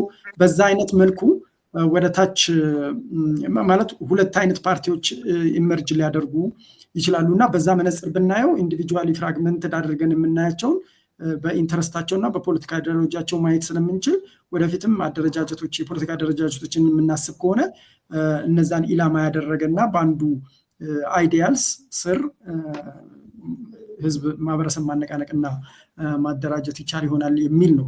መነጽሩን ትንሽዬ በረሽና የማስተካከል ስራ ነው የሰራሁት። እዚህ ጋር የምትጨምሩት ካለ እንትን ልበል፣ አለበለዚያ for the sake of time I can jump in to the next እያስ አስተያየት ካለ አንሳና ወደ ቀጣዩ እንትን እንለፍ። ብዙ ነገር የለኝም። ሶማሊ ፈቃዱ ካለው ጋር ኢንተራክት የሚያደርጉበትን ሚሳ ያደረኩት ነው ብያለሁ ቅድምም።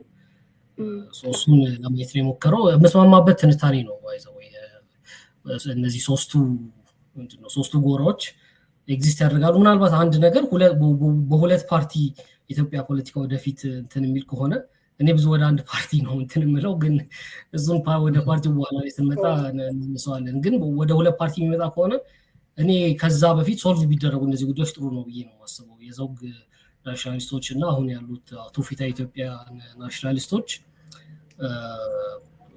ከቀጠሉ ችግሩ ቀጥሏል ማለት ነው ብዬ ነው የማስበው። የጋራ የፖለቲካ ማህበረሰብ አልፈጠርንም ማለት ነው ብዬ ነው የማስበው። ወደፊት በሚኖሩ የምርጫ ስርዓት እነሱ ከቀጠሉ ማለት ነው። አንዱም እነሱ እንዳይቀጥሉ ማድረጊያ መንገድ ነው በሚል ስለሆነ እንትን ያልኩት ማለት ነው። ይሄ ሰዋድ ወደ አንቺ ልመልስ። ወደ ቀጣዩ ጥያቄ ልግባና በፍቃዱ አዲስ ሀገራዊ ፓርቲ ምስረታ የሚለው ላይ የሰጠሃቸው አስተያየቶች አሉ። ከዛም ውስጥ አይ ቲንክ እንደ ስጋት ሀገራችን ውስጥ ያሉ ፖለቲካ ፓርቲዎች የሌላቸው ነገሮች ብለህ የሌሉት ወይም የሌላቸው ነገሮች ብለህ የምትዘረዝራቸው ነገሮች አሉ።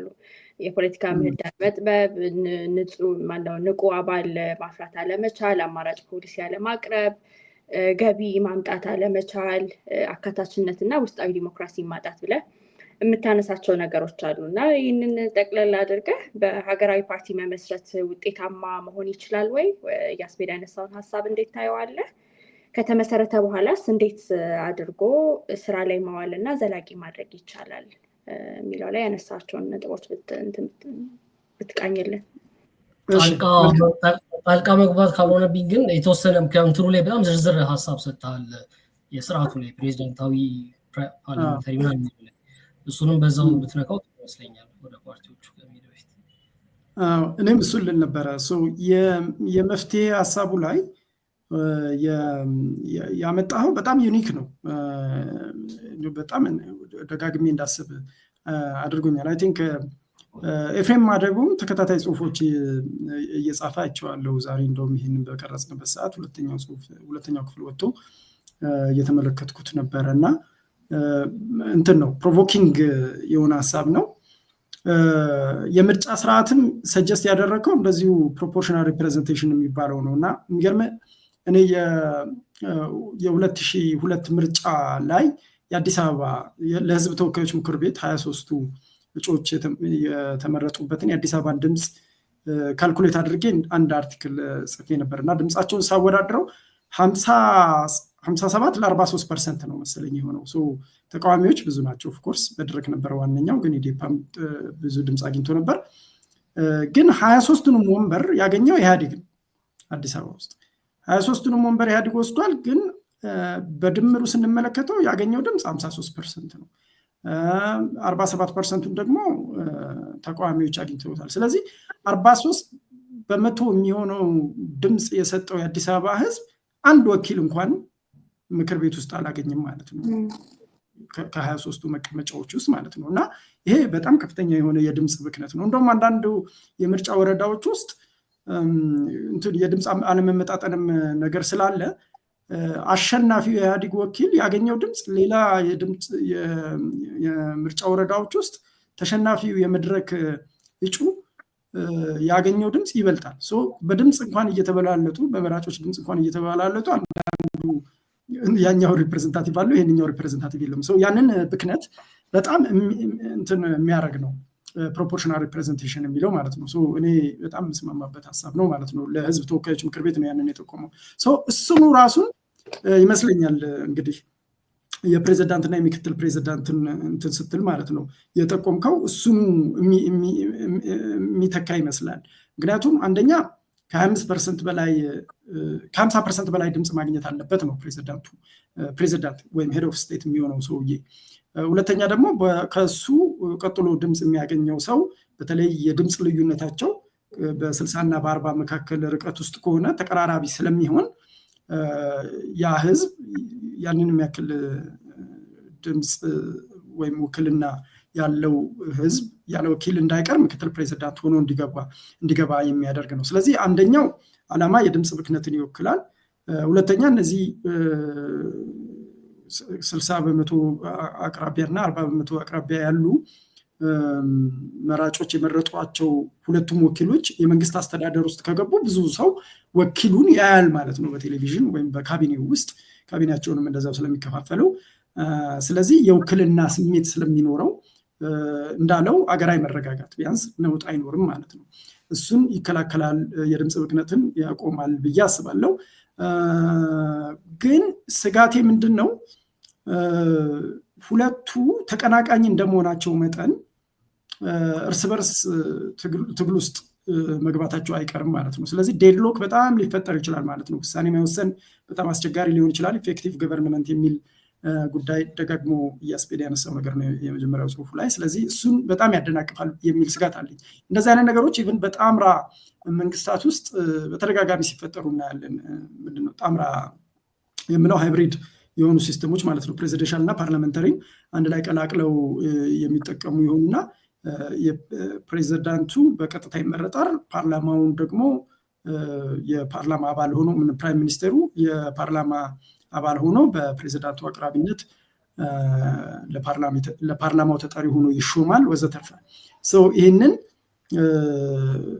እንትን ይላል ውጥረት እንትን ይልና ዴድሎክ ብዙ ጊዜ ይፈጠራል። ምክንያቱም ፕሬዚዳንቱና ሁለቱም አስፈጻሚ አካሉን ስለሚከፋፈሉት ለሁለት የተወሰነ ግሪድሎክ ነገር ያመጣል። በዛ ላይ ደግሞ እነዚህ ሰዎች በሚቀጥለውም ሊወዳደሩ ይችላሉ፣ ወይም ደግሞ አይዲዮሎጂያቸው የተለያየ ስለሚሆን ለተለያየ ነገር ነው የሚሰሩት ማለት ነው። እንበልና ለምሳሌ ዩኒቨርሳል ሄልዝ ኢትዮጵያ ውስጥ አለ ነገሩ። አንዱ ዩኒቨርሳል ሄልዝ መኖር የለበትም፣ አንዱ ደግሞ አለበት ብሎ ቀስቅሶ ቢሆን የገቡት እነዚህ ሁለቱ ሰዎች በዚህ ጉዳይ ላይ ሲተጋገሉ ነው የሚኖሩት። ባጀትም አይጸድቅም፣ ፖሊሲም አይጸድቅም ወዘተርፈ አይነት ነገር ዴድሎክ ሊፈጠር ይችላል ነው። በዛ ላይ በሚቀጥለው ምርጫ ድጋሚ እንወዳደራለን ብለው ስለሚያስቡ ፉክክር ውስጥ ሊገቡ ይችላሉ፣ ሞቢላይዝ ሊያደርጉ ይችላሉ። ስለዚህ እያስፔድ የፈራው የመከፋፈል ነገር መልሶ ሊመጣ ይችላል የሚል ስጋት አለኝ እና ግን ዞሮ ዞሮ አዲስ አይነት ሞዴል ነው። ከሃይብሪዶች ጋር ላወዳድረው ሞክሬያለሁ። ሁለት አይነት ሃይብሪድ ነው ያለው ጄኔራሊ። አንዳንዱ አሴምብሊውን ነው ለሁለት የሚከፍሉት፣ ሌላኛው ደግሞ የኛ አሴምብሊው ነገር ነው ለሁለት የተከፈለው፣ ግን ስቲል ፓርላመንታሪ ነው። ግን አንዳንዶቹ ደግሞ ኤክስኪዩቲቭን ለሁለት ይከፍላሉ፣ በፕሬዚዳንት እና በፕራይም ሚኒስትር በኩል አድርገው ማለት ነው። እንደ ፈረንሳይ አንዷ በጣም ዴድሎክ እየገጠማት ስትቸገር የነበረችው ፈረንሳይ ነች። ከዛ በኋላ የሆነ ሰዓት ላይ ያንን ለማስቀረት ወይም ለመከላከል የሚችል ህግ አውጥተዋል እና ብዙዎቹ ምን እያደረጉ ነው ይህንን የሚከላከሉት? የፕሬዚዳንቱ ስልጣን ክምችት በአብዛኛው የውጭ ጉዳዮች እና የዲፌንስ ጉዳዮች ላይ ወይም የመከላከያ ጉዳዮች ላይ እንዲሆን ያደርጋል። በሌላ በኩል ደግሞ የፕራይም ሚኒስቴሩ ደግሞ ዶሜስቲክ አፌሮችን እና ቢሮክራሲውን ላይ የተለያዩ እንትኖች ስልጣኖች ይኖሩታል ማለት ነው። በእንደዛ እንዳይተላለፉና ግሪድሎክ እንዳይፈጠር ለማድረግ ይቻል ይሆናል። እዚህ ጋር ለያስፔር ነው ጥያቄ የሚኖረኝ። እኔ ወደ የሚቀጥለው የፖለቲካ ፓርቲዎች ለምን አይሆኑም የሚለው ላይ ሪፍሌክት ከማድረግ በፊት እንዴት ነው ይህንን ነገር ለማስታረቅ ይሄ ሲስተም ይሄ ናሙና እንዴት ነው አሁን ያነሳዋቸውን ችግሮች ግሪድሎክ እንዳይፈጠር እርስ በርሳቸው ስለሚፎካከሩ ጭራሽ ስራ መስራት የማይቻልበት ሁኔታ እንዳይፈጠር እንዳያደርግ ማድረግ የሚቻለው እና ሌላ ሁለተኛ ጥያቄ የሚሆነው በተለይ የስልጣን ክፍፍሉ ቼክ ኤንድ ባላንስስ ወይም ደግሞ የስልጣን ክፍፍልን ማበረታታት ስላለበት ሁለቱም ስለ ተጠሪነት ምንም ስላላወራን ተጠሪነት የሌላቸው በህዝብ ቀጥታ የተመረጠ ፕሬዚዳንት ተጠሪነቱ ለህዝብ ነው ለመራጮቹ ነው እንጂ ለፓርላማ አይደለም። ሃይብሪድ ሲስተሞች ብዙ ጊዜ ለፓርላማው ተጠሪ የሆነ ጠቅላይ ሚኒስትር ይኖራቸዋል ነው። እነዚህ ሁለቱም ተጠሪነታቸው ለህዝብ ነው የሚሆነው ወይስ ምክትሉ ፕሬዚዳንት ለፕሬዚዳንቱ ነው ተጠሪ የሚሆነው የሚለውንም አብረህ እንድትመልስልኝ ይፈልጋለሁ።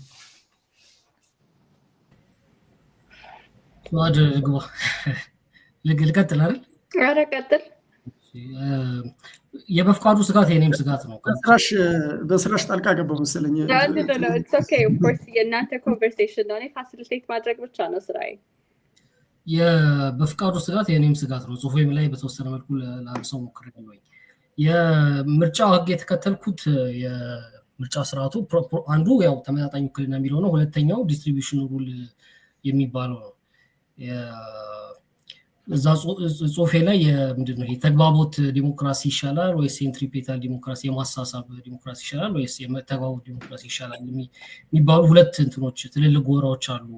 የተከፋፈለ ማህበረሰብ ለሚኖርባቸው አካባቢዎች ሰጀስት የሚደረጉ እና የእነሱን አይቼ ከኛ አውድ አንጻር የሚጎላቸው ብዙ ነገር ስላለ ከኛ አውድ አንጻር የራሳችንን አውድ በማየት ምን ልናደርግ እንችላለን የሚለውን አስቤ ነው እነዛን ነገሮች ለማምጣት የሞከርኩት። የመጀመሪያው ነገር የጋራ ሀገራዊ ማንነት መገንባት አለብን የሚለው ነገር ያው ድራይቭ እያደረገኝ ነው ያለው።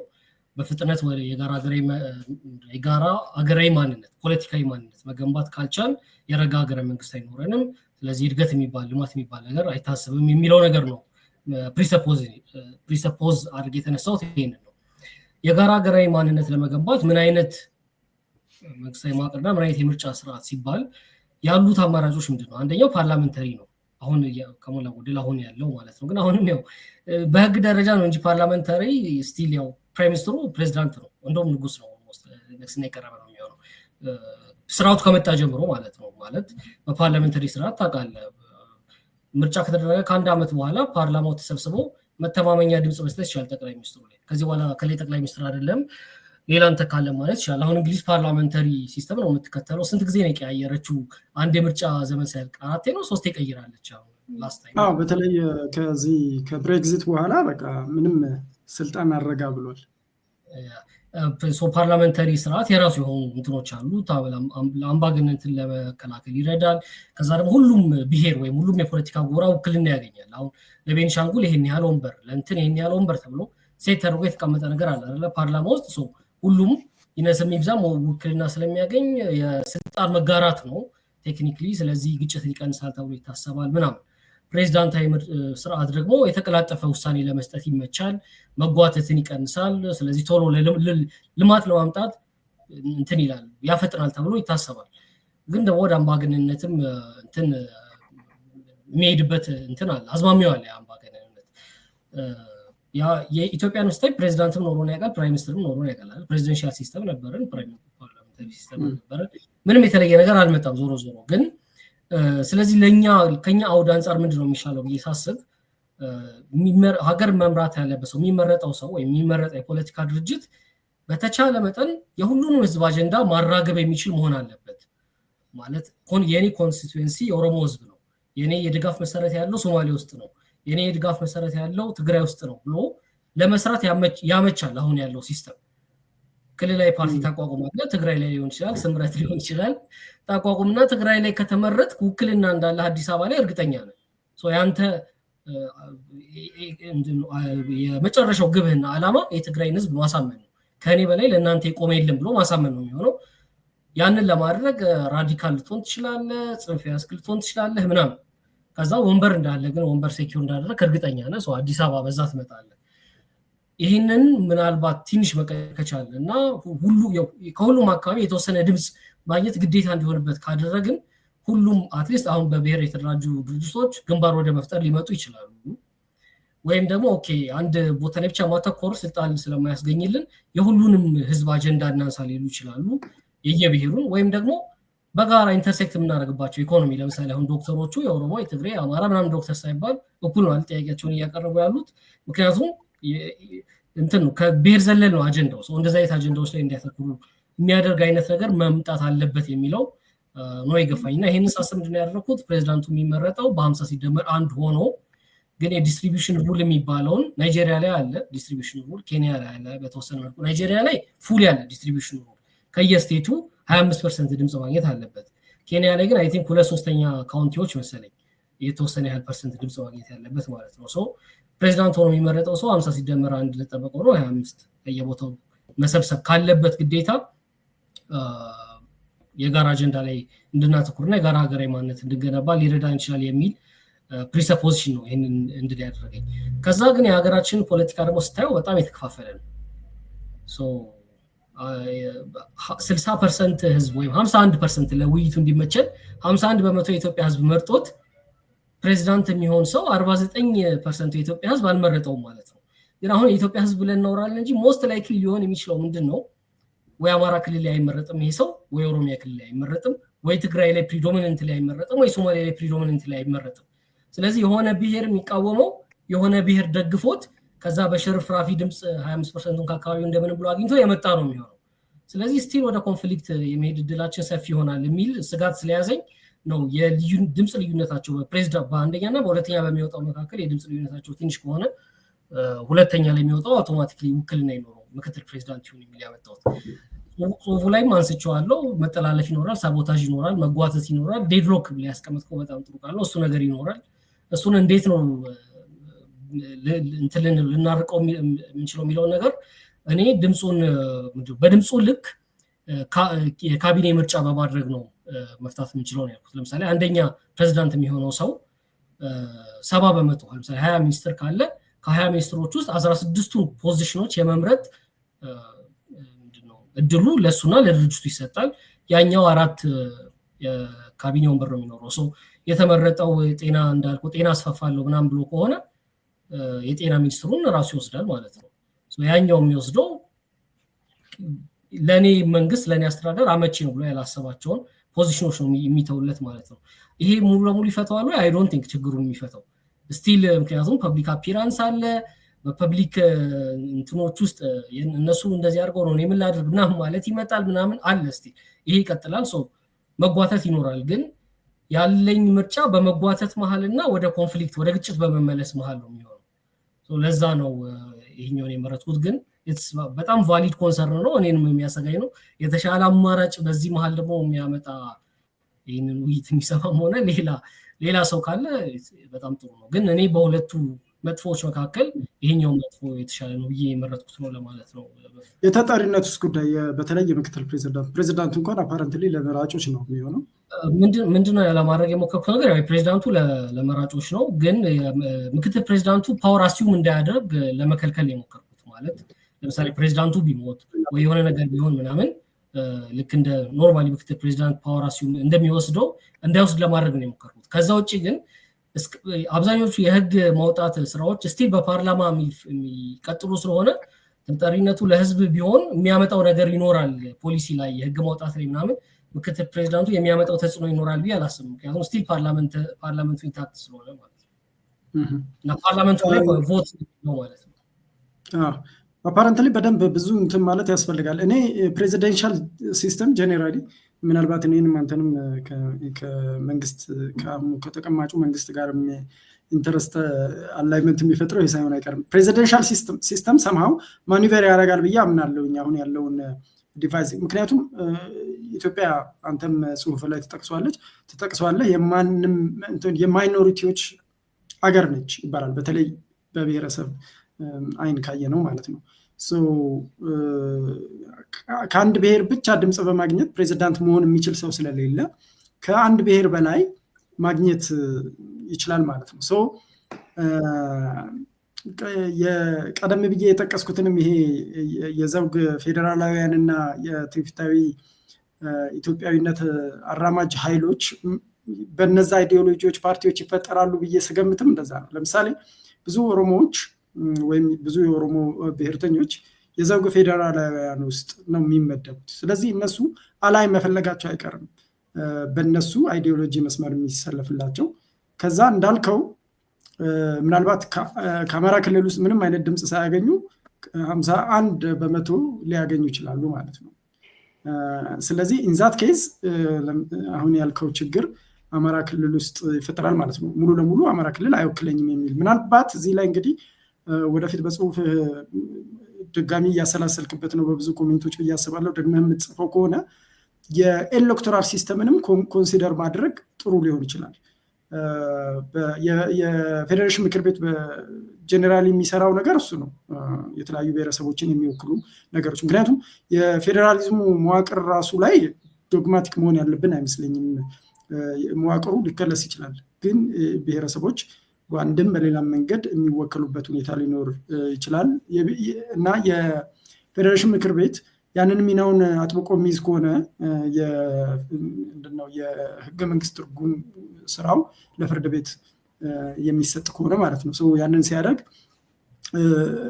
ፕሬዚደንሻል ሲስተም ውስጥም ብሔረሰቦች የሚወከሉበት ኤሌክቶራል ኮሌጅ አይነት ነገር ማምጣት እንችላለን ወይ? እንደየቁጥራቸው ፕሮፖርሽን የሆነ ይኖርና እያንዳንዱ ብሔረሰብ ውስጥ ባገኘው ቁጥር መሰረት የሆነ ኤሌክቶራል ኮሌጅ የምንለው አይነት ኤሌክቶሬት ይኖራቸውና እያንዳንዱ ብሔረሰብ ምናልባት ያንንም ከግምት ውስጥ ማስገባት ይቻል ይሆናል።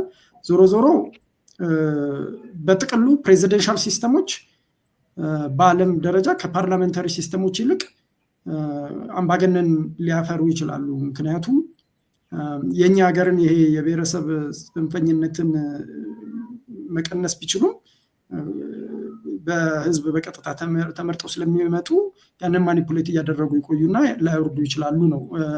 ፓርላሜንታሪ ሲስተም ግን ፓርላማው ስለሆነ የሚመርጣቸው በብዛት ስክሩቲኒ ይኖራል። የቡድን ወይም የፓርቲ አምባገነንነት ነው ፓርላሜንታሪ ሲስተሞችን የሚያጠቃው ይላል።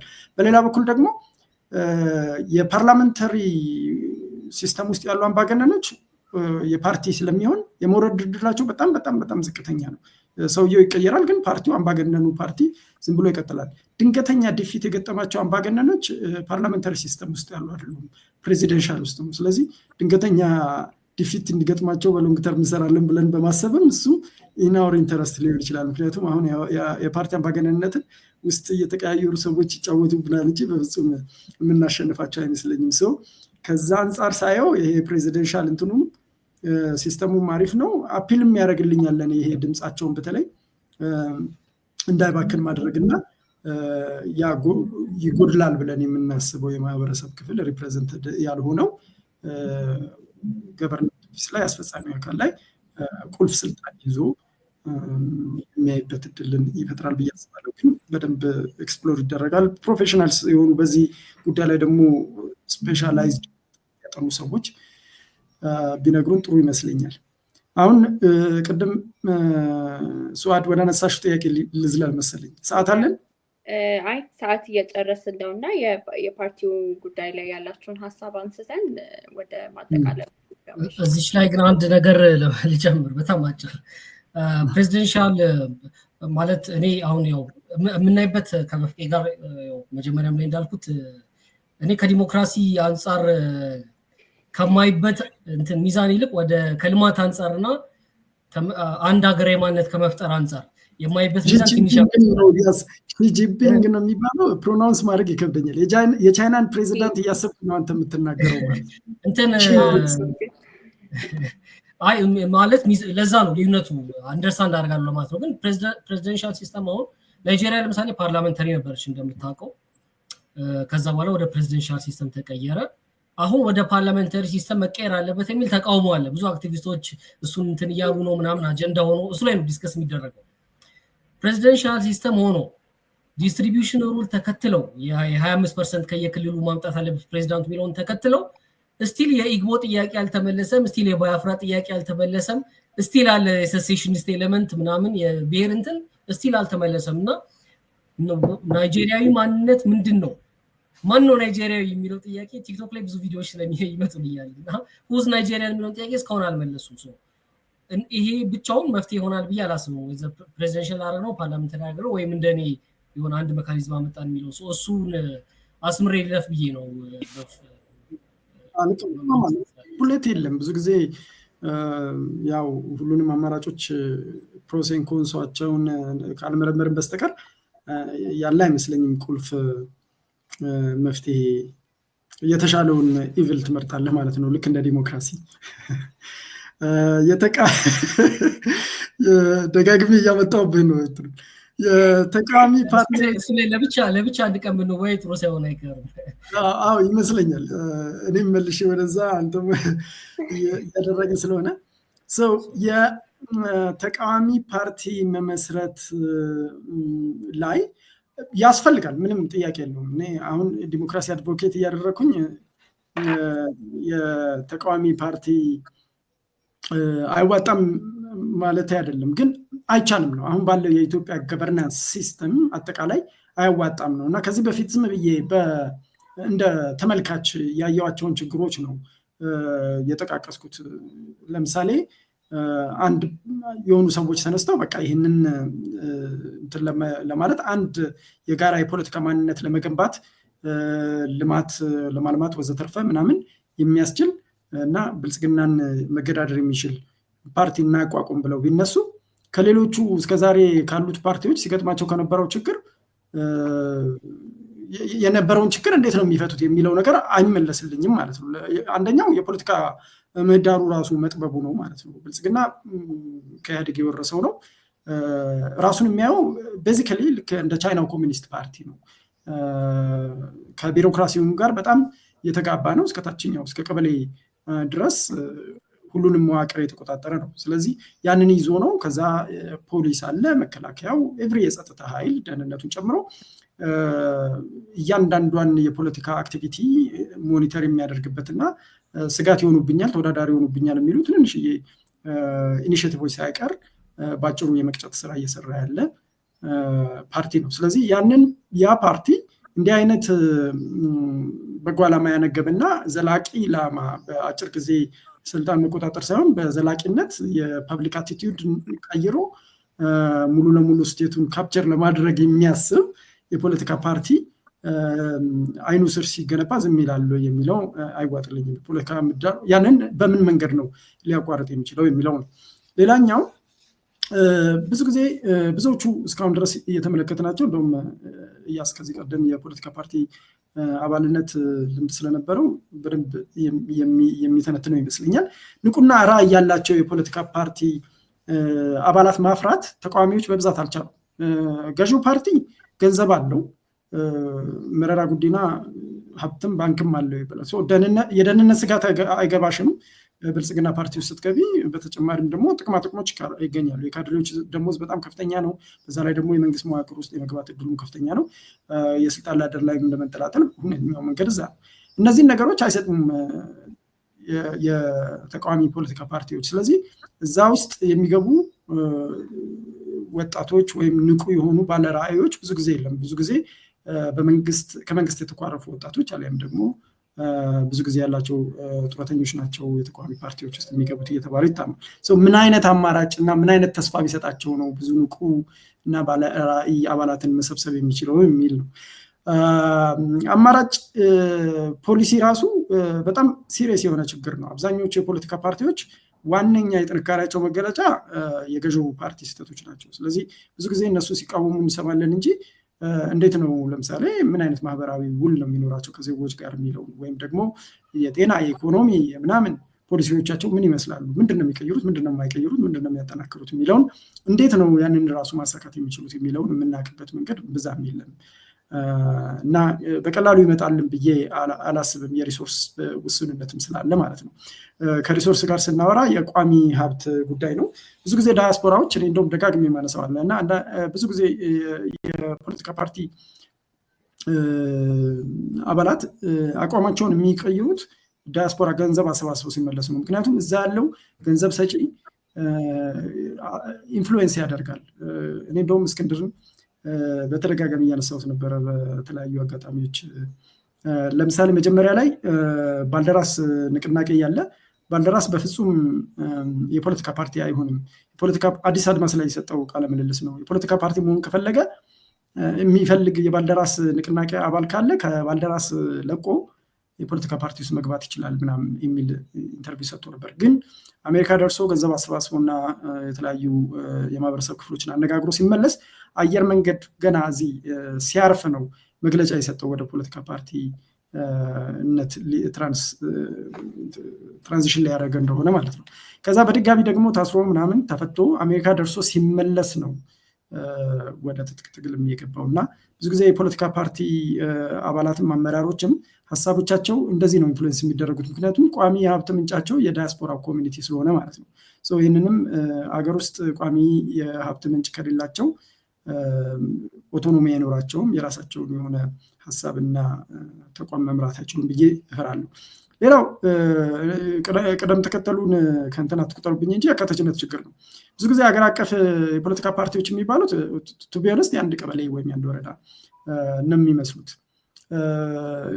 ኢቨን የብሔረሰብ ድርጅቶች የሚባሉት ራሳቸው መስራቾቻቸው ባሉበት አካባቢ ላይ ነው ብዙ አባል የሚያፈሩት። የተቀባይነት መሰረታቸው ራሱ እንደዛ ነው። ለምሳሌ ኦነግ ከድሮ ጀምሮ መከፋፈል ሲገጥመው አንድም በሃይማኖት አንድም ደግሞ በጎጥ በቀበሌያዊ ወይም በወረዳዊ ማንነት ነው። አሁንም ቢሆን ለምሳሌ ራሱ ሪቤሉ ኦነግ የሚበረታበት ሌላኛው እንትን የሚልበት አለ፣ ዳውድና ከማል ወዘተርፈ ብለን ካየ ነው።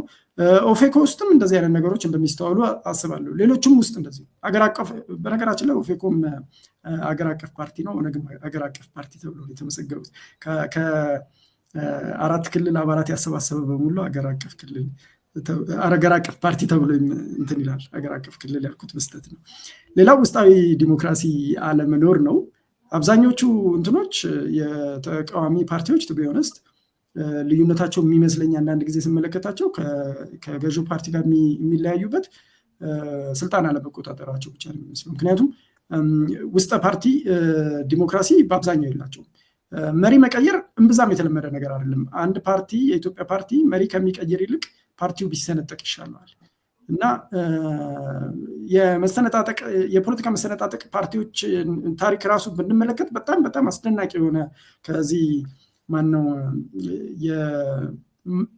የመላው አማራ ብሔራዊ ንቅናቄ ነው ማን ነበረ የፕሮፌሰር አስራት ፓርቲ ጀምሮ እስከ አንድነት ፓርቲ ወይም እስከ ኢዜማ ድረስ ምናምን ስሩ የተገናኘ የመሰነጣጠቅ ታሪክ እናያለን እና አብዛኞቹ የመሰነጣጠቅ ታሪኮች ከውስጥ ፓርቲ ዲሞክራሲ አለመኖር ጋር የተያያዙ ናቸው። ስለዚህ በእነዚህ ምክንያቶች አንድ አማራጭ የፖለቲካ ፓርቲ ማብቀል ይቻላል ብዬ አላስብም። ለጊዜው የሚፈትን ወይም ድምፅ ኖይዝ መፍጠር የሚችል የፖለቲካ ፓርቲ ሊኖር ይችላል እንጂ ማለት ነው። ከዚህ ይልቅ እንደውም እያስፔድ በመጀመሪያ ዲስከሽኑ ላይ ሲያነሳው የመፍትሄ ሀሳቦች ሲዘረዝር የልሂቃን ድርድር ብሎ ያነሳው ነበረ እና እሱ ላይ ገፍቶ አልሄደበትም ብዬ ነው የማስበው። የፖለቲካ ፓርቲ ራሱ መገንባት እንዲቻል ወይም ፍትሃዊ ምርጫ ኖሮ በፍትሃዊ ምርጫ የተባለው ፓርቲ ወደ ስልጣን እንዲመጣ ከተፈለገ መጀመሪያ ልሂቃኑ ተቀምጠው መደራደር እና ቢያንስ ቁልፍ በተባሉ ጉዳዮች ላይ የውሳኔ ስልጣን ኖሯቸው መወሰን አለባቸው ብዬ ነው የማስበው። ለምሳሌ በምርጫ ስርዓቱ ላይ የምርጫ ስርዓት ጉዳይ ታነሳለ። የምርጫ ስርዓቱ ላይ ድርድር ያስፈልጋል። የምርጫ ኮሚሽኑን ወይም ቦርዱን ማን ነው የሚመራው ሬጉላቶሪ ቦዲውን የሚለው ላይ ድርድር ያስፈልጋል። እንዲሁም የሰብአዊ መብት ኮሚሽን፣ የእንባ ጠባቂ፣ አስፈላጊ ከሆነ ፖሊስ የመሳሰሉ ተቋማትን የሚመሩ ያስፈልጋሉ። ከዛ እነዛ አትሊስት ለ3 ዓመት የሚሆን ማንዴት ኖሯቸው የልሂቃን ምክር ቤት ነገር ኖሮ እየተደራደሩና እነዚህን መድረኩን ሲቪክ ምህዳሩን ኦብዘርቭ እያደረጉ አንድ ምርጫ ማካሄድ ከተቻለ ከዛ በኋላ በራሱ ይሄ የተባለው ፓርቲ ኢመርጅ ሊያደርግ የሚችልበት እድልም ይፈጠራል ብዬ አስባለሁ። የስልጣን ላይ መውጫና መሰንበቻ መንገዱም የሚቀየርበት የተሻለ አማራጭ ይሆናል ብዬ አስባለሁ።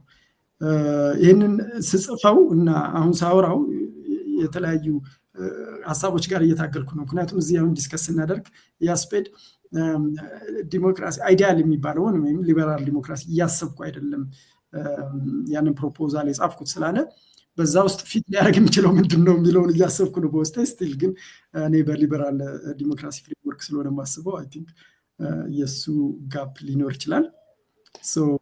ጀኔራሊ ሀሳቤ ይሄ ነው።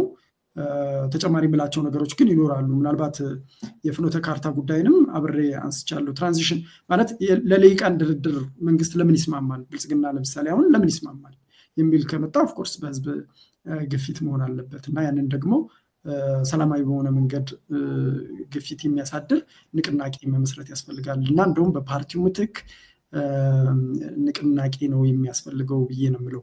እያስፔድ ጋር እንደውም ለመጻፍ የሚያነሳሳኝ ዋናው ልዩነት የዛ እሱ ፕሮፖዝ ካደረገው ውስጥ የፖለቲካ ፓርቲ ሳይሆን ንቅናቄ ነው አትዚስ ፖይንት የሚያስፈልገው ህዝባዊ ንቅናቄ፣ መንግስትም የልሂቃን ድርድር እንዲያደርግ የሚያስገድደው አይነት ንቅናቄ የምለው። ያንን ንቅናቄ ስናደርግ ግን ፍኖተ ካርታ ሊኖረን ይገባል። ምንድን ነው የምንፈልገው የሚለው ማለት ነው። ያንን ቀድመን ካልጻፍን የለውጥ እድል በመጣ ቁጥር በተደጋጋሚ እንደምንደረገው አሁንም እንሰረቃለን የሚል ሀሳብ ነው ያለኝ። ባክ ቱ ዩ። ብዙ አውራው ያስ አሁን ሰዓታችን በጣም እየሄደ ነው፣ ግን አሁን ያነሳው የፓርቲ ጉዳይ ላይ አንተ እንዴት ነው የወሰድከው ወይም ስትጽፈው ምን እያሰብክ ነው? የፓርቲውን ሀሳብስ እሱ ካነሳባቸው አስተያየቶች አንጻር እንዴት ታየዋለህ የሚለውን እንትን እንበልና ወደ ማጠቃለሉ እንሂድ። የተሻለ የሚሆነው ያው ከማፍቀር ሁለተኛ ሌላ ድጋሚ ውይይት ማድረግ ነው። ምክንያቱም በጣም ገና ብዙ ያልተነሱ ነገሮች አሉ። ይህንንም አሁን በጣም በሰፊው ሊሄድበት ካልኩኝ ሰዓት ወስድ ይሆናል። ኤኒዌይስ ግን የተወሰነ እንትን ልበል። እኔ ያው ግራ ዘመም ነው የፖለቲካ ፓርቲ መመስረት አለበት ብዬ ሳስብ በጣም ወደ የግራ ዘመም የፖለቲካ ፓርቲዎችን ልምድ አመክንዮ ምናምን ነው ከግምት ውስጥ ያስገባው። እሱን ምን ማለት እንደሆነ አብራራለሁ። ከዛ በፊት ያነሳቸው ነጥቦች ላይ በሙሉ እስማማለሁ። ማለት አሁን ኢትዮጵያ ውስጥ ባለው ሁኔታ ያሉትን ፓርቲዎች የገመገምክበትን መንገድ በሙሉ መስማማበት ነው። ፓርቲ ውስጥም ነበርኩ፣ አሁንም ደግሞ ያሉትን ፓርቲዎች ታዘባለሁ። የሚታይ ነገር ነው። አንድ ቪንሰንት ይመስለኛል አይደል የዚህ ዋይ ዊበር የሚለው መጽሐፍ ላይ ስለ ንቅናቄዎች የህዝባዊ ንቅናቄዎች ሲያወራ አንድ 2 ጊዜ 3 ጊዜ ሰልፍ ሲወጣ ብዙ ጊዜ ሰልፉን የሚመሩ ሰዎች ከፊት ሆነው ሰልፉን የሚመሩ ሰዎች በደንብ አርቲኩሌትድ የሆኑ ሀሳብ ኤሊት የምንላቸው የተማሩ ትክክለኛ ኮዛቸውን በደንብ ለምንድን ነው ይህንን ሰልፍ እያደረግን ያለ ነው፣ ለምንድን ነው የዚህ መንግስት ችግር ነው ምንድን ነው፣ ይሄ መንግስት ለምንድን ነው መቀየር ያለበት ወይ መውረድ ያለበት ወይ ራሱ ማስተካከል ያለበት ምናምን የሚለው ነገር በደንብ በስርዓት ጠንቅቀው የሚያውቁ ሰዎች ይሆናሉ። ከሁለተኛውና ከሶስተኛው በኋላ መንግስት ክራክዳውን ማድረግ ይጀምራል። ሰልፍ የሚወጡትን ሰዎች በፖሊስ እንትን ማለት፣ መምታት፣ መደብደብ፣ ማሰር ምናምን ይመጣል። እነዚህ ነገሮች አያስቆሙትም። ሰልፎች ይቀጥላሉ፣ ተቃውሞች ይቀጥላሉ። በአብዛኛው ጊዜ ግን እዚህ ጋር ነው መጀመሪያ እንትን የሚበላሸው ብሎ የሚለው። ምክንያቱም ከ2 እና 3 ጊዜ በኋላ ዱላ ሲጀምር መንግስት ክራክዳውን ማድረግ ሲጀምር ወዲያው የሚፈጠረው ነገር ምንድነው የሚላቸው የሚጠቀመው ተርም የካምቦሎጆ ልምድ ያላቸው የስቴዲየም ልምድ ያላቸው ስቴዲየም ላይ አስጨፋሪዎች አሉ አይደል? ብዙ ጊዜ በየሳምንቱ ስቴዲየም ላይ ሲያስጨፍሩ ሲሉ ከፖሊስ ጋር የመጋጨት ልምድ አላቸው። የፖሊስ ዱላ ምን ያህል ነው የሚያማው እንዴት ልመክት ምናምን ልምድ ስላላቸው ከ2-3 ሰልፍ በኋላ ይቀየርና የአብዮቱ ወይም የእንቅስቃሴው መሪዎች እነሱ ይሆናሉ። ምክንያቱም የፖሊስ ነው ሪፕሬስ ይሄ ምንድነው ክራክዳውኑ የድፍጨታውን ስለማይ የኢትዮጵያ ፖለቲካም እንደዛ ነው የሆነው። ህዝባዊ እንቅስቃሴ ውስጥ እሱ ነገር እንዳለ ሆኖ ግን የፖለቲካ እንቅስቃሴው ራሱ በፓርቲ የሚደረገው የፖለቲካ እንቅስቃሴ ራሱ እንደዛ ነው የሆነው። እኔ ከዚህ በፊት እዚሁ ሆርን ሆራይዘን ላይ ስንወያይ ብያለሁ። የኢትዮጵያ ፖለቲካ ከሚሰበስባቸው ሰዎች መካከል ወይ እብድ ነው የሚሰበስበው ወይ ጡረተኛ ነው የሚሰበስበው ብዬ ነበረ። ትዝ ይሻል ቢያስተሳስባል። ምክንያቱም ይህን ሁሉ ክራክዳውን ይሄ ሁሉ አፈናው እስሩ አሁን ትናንትና ከሷር ጋር እያወራው ነበር። እዚህ እኔ የምኖርበት አካባቢ ያለሽ ልጅ ፓርቲ መስረታ ምናምን ፊርማ ሲያሰባስቡ ከታሰሩት ከአዲስ አበባ ወጣቶች መካከል እስካሁን ድረስ ያሉበት አይታወቅም። የዛሬ 3 ወር ነው 4 ወር ታስረው ማለት ነው። ገና ፓርቲ ለመመስረት ፊርማ እያሰባሰቡ ማለት ነው። ገና ኢኒሺያል ስቴጅ ማለት በምርጫ ቦርድ ፈቃድ ወስዶ ፊርማ ማሰባሰቢያ ፊርማ እያሰባሰቡ የታሰሩ ማለት ነው። እና ይህንን እያየ ጤነኛ ሰው በተለይ የተማረ ሰው ኤሊት የሆነ ሰው የሆነ ኤንጂኦ ውስጥ የሆነ ሴሶ ውስጥ ገብቶ ደህና ደሞዝ ሊያገኝ የሚችል ሰው ምናምን ለምን ብሎ ወደ ፖለቲካ ፓርቲ ይሄዳል? እና እኔ በፖለቲካ ፓርቲ ውስጥ በነበርኩበት ጊዜ አባል ልሁን ብለው ለመመዝገብ የሚመጡ ሰዎች ብዙ ጊዜ እግሬ ውስጥ የሆነ ብረት ተቀብሮብኛል፣ አውሮፕላን ይከተሉኛል ምናምን የሚል የሆነ ፓራኖይድ የሆነ ሰው ትክክለኛ ስቴብል እንትን ላይ ያልሆነ ሰው ወይም ደግሞ ጊዜ ማሳለፊያ ደርግ አብሶሉት ሴዚስ ያ እንትን እያልኩ አይደለም፣ ግን በቃ ጊዜ ማሳለፊያ እና እሱ ችግር መኖሩን በጣም እቀበላለሁ። እና አንድ ጊዜ የሚገርም እንትን የፓርቲ ደንብ እና ፕሮግራም ለማሻሻል አሻሽለን ለምክር ቤት ለማቅረብ እንዲጸድቅ አንድ አራት ወይ 5 ልጆች ተመረጠን እና ከስራ አስፈጻሚ ውስጥ ማለት ነው። ከዛ ምን አይነት ነገር ሰራን? የምክር ቤት አባል ለመሆን እንደ መስፈርት ለምርጫ ለመወዳደር ጠቅላላ ጉባኤ ላይ የመጀመሪያ ዲግሪ ያለው ነበር። በመካከላችን ተከራክረናል። የመጀመሪያ ዲግሪ ምንድነው? ቢያንስ 2ኛ ዲግሪ ይሁን ምናምን ማስተር ሲሆን ግን መጨረሻ በቃ እሺ የመጀመሪያ ዲግሪ ይሁን ብለን መስፈርት ስላልነበረው ማለት ነው የምክር ቤት አባል ለመሆን የመጀመሪያ ዲግሪ ኖሮ እንደዚህ ብለን እንትናል። ምክር ቤት ላይ ስናቀርበው ገና ወደ ጠቅላላ ጉባኤ እንዲሄድ ጸድቆ እንዲሄድ ደግሞ ኃይለኛ ተቃውሞ ነው የገጠመን እና የዛኔ ነው ሪያላይዝ ያደረኩት ለካ አብዛኛው የመጀመሪያ ዲግሪ አይደለም 12ኛ ክፍል ያልጨረሰ ሰው ነው ማለት። እኔ በእውቀት በትምህርት ይሄ በመደበኛ ትምህርት ብቻ ነው የሚገኘው ብዬ አላስብም፣ ግን እንትኑ ልገልጽ ልፈልግ ነው። ያልከው ነገር በሙሉ ትክክል ነው፣ ግን ያልከው ነገር በሙሉ ትክክል ነው ማለት ማድረግ አይቻልም ማለት ነው ብዬ አላስብም። ማድረግ ይቻላል ብዬ ነው የማስበው። ሁለት ነገር እኔ ለውጥ መምጣት አለበት ብዬ ሳስብ የሚመጣው ለውጥ ድጋሚ እንድታገልበት የሚያደርገኝ መሆን አለበት ብዬ አላስብም። ማለት አሁን ለምሳሌ በትግል እየታገሉ ያሉ የፖለቲካ ፓርቲዎች አሉ። ቢሳካላቸውና አሁን ያሉት ማለት ነው በስም የምናውቃቸው አማራ ክልል ላይ፣ ትግራይ ላይ፣ ኦሮሚያ ላይ የሚንቀሳቀሱ የፖለቲካ ኃይሎች ተሳክቶላቸው ብልጽግናን ከስልጣን ቢያወርዱ አሁን ባላቸው አቋም፣ አሁን ባላቸው አስተሳሰብ፣ አሁን ባላቸው ፖሊሲ ኮት ፖሊሲ ጥያቄ ውስጥ ስለሚገባ ስልጣን ላይ ቢወጡ ተቃዋሚ ሆኜ የምቀጥል ይመስለኛል። ምክንያቱም አሁን ባለው ሁኔታ ስለማልስማማ ማለት ነው። አሁን ባላቸው አቋም ህዝባዊ እንቅስቃሴ የሚሆን ሲባል ማለት እናወራለን ልክ እኔ ካንተ ጋር እንደማወራው አካባቢ ካለው ሰው ጋር አወራለሁ። ፖለቲካው ዲስኮርስ ውስጥ ዩቲዩብ ላይ ፌስቡክ ላይ ምናምን የሚወራውን የሚያወሩትን ሰዎች ያላቸውን አስተሳሰብ ምናምን ያለው እና ህዝባዊ እንቅስቃሴ ሲባል በፖለቲካ ፓርቲ የማይመራ ከሆነ ህዝባዊ እንቅስቃሴው አሰስገሰስ ሁሉ ነው የሚመጣው የሚል ፍራቻ አለኝ። የምፈልገው አይነት ነገር ይመጣል ብዬ አላስብም። የፓርቲዎችን ተሞክሮ ለማየት ሞክሬ ነበር። ባለፈውም ከአንተ ጋር እንደዚሁ ከቀረጻ ውጭ እያወራንበት ነበር። ለምሳሌ ማን ነው በምርጫ ለማሸነፍ የተሳካለት?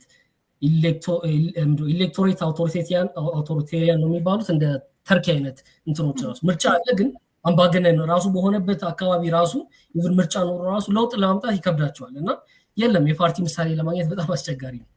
ግን የፓርቲ ምሳሌ ስንፈልግ የምናገኘው ግራ ዘመም የነበሩ እንትኖች ላይ ነው። ሁለት ነገር ላንሳል እዚህ ላይ። አንደኛ ለምሳሌ የኢትዮጵያ ተማሪዎች እንቅስቃሴን ካየኸው 1961 አካባቢ ላይ ከ61 እስከ 64 ባለው ጊዜ ኢህአፓና መኢሶን የሆነ እኔ ቀድሜ ተመሰረትኩት እኔ ስለሚከራከሩ ማለት ነው። ዞሮ ዞሮ ግን ከ61 እስከ 64 ባለው ጊዜ ውስጥ እነዚህ ድርጅቶች ተመስርተዋል። አንደኛው የሰፊው ህዝብ ድምጽን ያሳትም ነበረ፣ አንደኛው ዲሞክራሲያ የሚባል ያሳትም ነበረ። እኔ የምፈልገው ምንድነው ፓርቲዎቹ የሚመሰረተው ፓርቲ ንቃት መፍጠር የሚችል መሆን አለበት የሚል ማለት የፖለቲካ ንቃት የፖለቲካ ኮንሰንሰስ መፍጠር የሚችል መሆን አለበት ብዬ አስባለሁ። ምንድነው የሆነው መጨረሻ ላይ አብዮቱ እንትን ብሎ ንጉሱ ከስልጣን ሲወርዱ ደርግ ውስጥ ዲሞክራሲያን የሚያነቡ ነበሩ። ስለዚህ ሞር ኦር ለስ እንደዚህ ነው መከተል ያለብን ፖሊሲ ብለው ደርግ ውስጥ ያሉ ሰዎች ናቸው ቻሌንጅ ያደርጉ የነበረው። የሜሶንን ሰፊው ድምፅን እንትን የነበሩ ናቸው ቻሌንጅ ያደርጉ የነበረው እዛ ውስጥ ማለት ነው። አሁን መሬት ላራሹ እንትን ሲል መሬት ላራሹን መንግስቱ ኃይለማርያም አስቦ ነው ያመጣው ብዬ አላስብም። ከዛ በፊት ወጣቱን በሙሉ በተመሳሳይ ያው ሀሳቡ ልክ ነው ልክ አይደለም ሌላ ጉዳይ ሆኖ ነው ሲስተሙ ነው እያወራ ያለው። ወጣቱን ተመሳሳይ ፔጅ ላይ እንዲሆን ማድረግ ችሏል። ተመሳሳይ የሀሳብ እንትን ምንድነው የሀሳብ አውድ ውስጥ እንዲገባ ማስቻል ችሏል ብዬ አስባለሁ። አንደኛው እሱ ነው። ፓርቲውን ለመመስረት የኔ ሰነድ ላይ 3 አመት 4 አመት ምናምን ሊፈጅ ይችላል። ገና ለመመስረት ስል ምንድነው ያልኩት በትንንሽ የጥናት ቡድኖች በትንንሽ ቡክ ክለቦች ምናምን የሚጀመር ነገር መሆን ያለበት በዛ መልኩ ነው ማለት ይሄ የምርጫ ቦርድ ሄደ የፓርቲ ማቋቋሚያ ፈቃድ ሳትወስድ የምታረጋቸው ማለት ነው። ስለዚህ ከሰርቬላንሱ ከመንግስት ጫና ቁጥጥር ስለላ ምናምን ውጪ በሆነ መልኩ ማለት ነው። ብዙ ክለቦች አሉ አዲስ አበባ ውስጥ እንደምታውቀው በዛ መልኩ ማለት ነው። በዛ መልኩ በሚደረግ ነገር እና somehow ለወጣቱ ኤጀንሲ የሚመልስ እንደዚህ አይነት ስርዓት ፈልጋለሁ እና ማምጣት ይችላል የሚለው ነገር የሚመልስ አትሞስፌር ከተፈጠረ በኋላ ነው ወደ ፓርቲ መስረታ መሄድ ያለብን ወደ አባል መዝገባ ምናምን መሄድ ያለበት የሚለው ነገር ያመጣው አንድ ለዛ ነው። ሁለተኛውና ሌላኛው ዋናው ምክንያት ደግሞ ፓርቲ ምልበት ያው ግራ ዘመም ነው ብያለሁ። ቫንጋርድ ያስፈልጋል ወደ ቀደሙ እንትን ልመልስ ነው። ሌኒን ነው አይደል ቫንጋርድ ፓርቲ ምናምን የሚል ነገር ያመጣው ምንድነው? ቫንጋርድ ፓርቲ ሲል ህዝባዊ አብዮት ሲኖር እንቅስቃሴ ህዝባዊ ንቅናቄ ምናምን ሲኖር ሰዎች ንቅናቄ ያደርጋሉ ይሳተፋሉ። ከዛ በኋላ ግን ሁሉም የራሱ የግል ኑሮ አለው። ልጅ ያለው አለ፣ አስተማሪ አለ፣ ሐኪም አለ፣ የመንግስት ሰራተኛ ሁሉም ወደ ራሱ ይመለሳል፣ ወደ ግል ህይወቱ ይመለሳል። እና በሚመጣው ለውጥ ወይም ምን አይነት መንግስት ይኖረን ከዛ መንግስት ምን ይስራ ምናምን የሚለውን ለመወሰን ቁጭ ብሎ 9 ሰዓት 10 ሰዓት የሚያነቡት ጥቂት ነው የሚሆኑት። 9 ሰዓት 10 ሰዓት ይሄን ጉዳይ ብቻ የሚያወሩ በየቀኑ ትንሽ ነው የሚሆኑት። እነሱ የሚመሩት ቫንጋርድ የሆነ ጠባቂ አብዮት ጠባቂ እንደሚባለው እንደዛ አይነስ ግን ጠባቂ የሆነ ቫንጋርድ የሆነ ድርጅት ያስፈልጋል። በዚህ ቫንጋርድ ድርጅት ውስጥ ነው ምናልባት ወደ ዲስከስ እናደርጋለን ካንተ ጋር በሚቀጥለው በዚህ ቫንጋርድ የሆነ ድርጅት ውስጥ ነው መለጎም የምንችለው አምባገነንነትም እንዳይኖር መለጎም የምንችለው በዚህ ድርጅት ውስጥ ነው የሚል ነው። ይሄ ድርጅት አስፈላጊ ነው መመስረቱ የሚለው ከነዚህ ሁለት ነገሮች አንፃር ነው። ግን ይቻላል ነው ዞሮ ያልኩ ያሉት ግን አንድ ነገር ብቻ አልበል ፓርቲው ቅድም ማን ጾፌ ላይ እንዳልኩት በኤሊቶች የሚመሰረት ሊሆን ይችላል ማለት የሚመሰረትባቸው መንገዶች ያስቀምጫሉ። ሊቃን ተሰውት አሁን ገዱ ምናምን ልደቱ ወይ ጀዋር ምናምን ተሰብስቦ አንድ ፓርቲ መሰረትን ቢሉ በአንድ ጊዜ ብዙ ነገር ሊያዳርስ ይችላል ምናምን እሱም ፕሪፈር አላደርግም ግን አንዱ መንገድ ነው። ሁለተኛው ነው ያልኩት በጣም በፕሮሰስ የሚሄድ ነው። ሶስተኛው ክላንደስታይንም ሊሆን ይችላል መመዝገብም ላይኖርበት ይችላል። ግን ይሄንን እንደዚህ ብዬ መጻፍ አልችልም። በመጻፍና በመነገር መካከል ያለው ልዩነት ምን እንደሆነ አልገባኝም። ግን ዞሮ አንድ ጥያቄ ጊዜ ላለመፍጨት ቫንጋርድ ፓርቲ ስትል ኢህአዴግ ቴክኒካሊ መልታይ ፓርቲ ሲስተምን ኢንዶርስ ያደረገው ወዶ አይደለም። የቀዝቃዛው የዓለም ጦርነት ስላበቃ ነው እሱ አዲስ አበባ ሲደርስ እና ባይ ፕሪንሲፕል ግን እነሱ ሌኒንን ስታሊንን ሲያነቡ የኖሩ ሰዎች ናቸው። ስለዚህ ቫንጋርድ ፓርቲን ያምኑበታል። በአንድ ቀጠና አንድ ኃይል ብቻ ነው መኖር ያለበት ብለው ነው የሚያስቡት እና ኢህአዴግ ቴክኒካሊ እንደዛ ነበር። ዲሞክራቲክ ሴንትራሊዝም እንትን ይላል። ሪቮሉሽነሪ ዲሞክራሲ ራሱ ከዛው የተቀዳ ነው። ሶ ዋትስ ዩር ዲፍረንስ ማለት ዋት ኢዝ the different proposal you have ማለት ነው። ከእንትና ለምን ወደ እንግሊዝኛ እንደገባው አላውቅም። ከኢህአዴግ የተለየ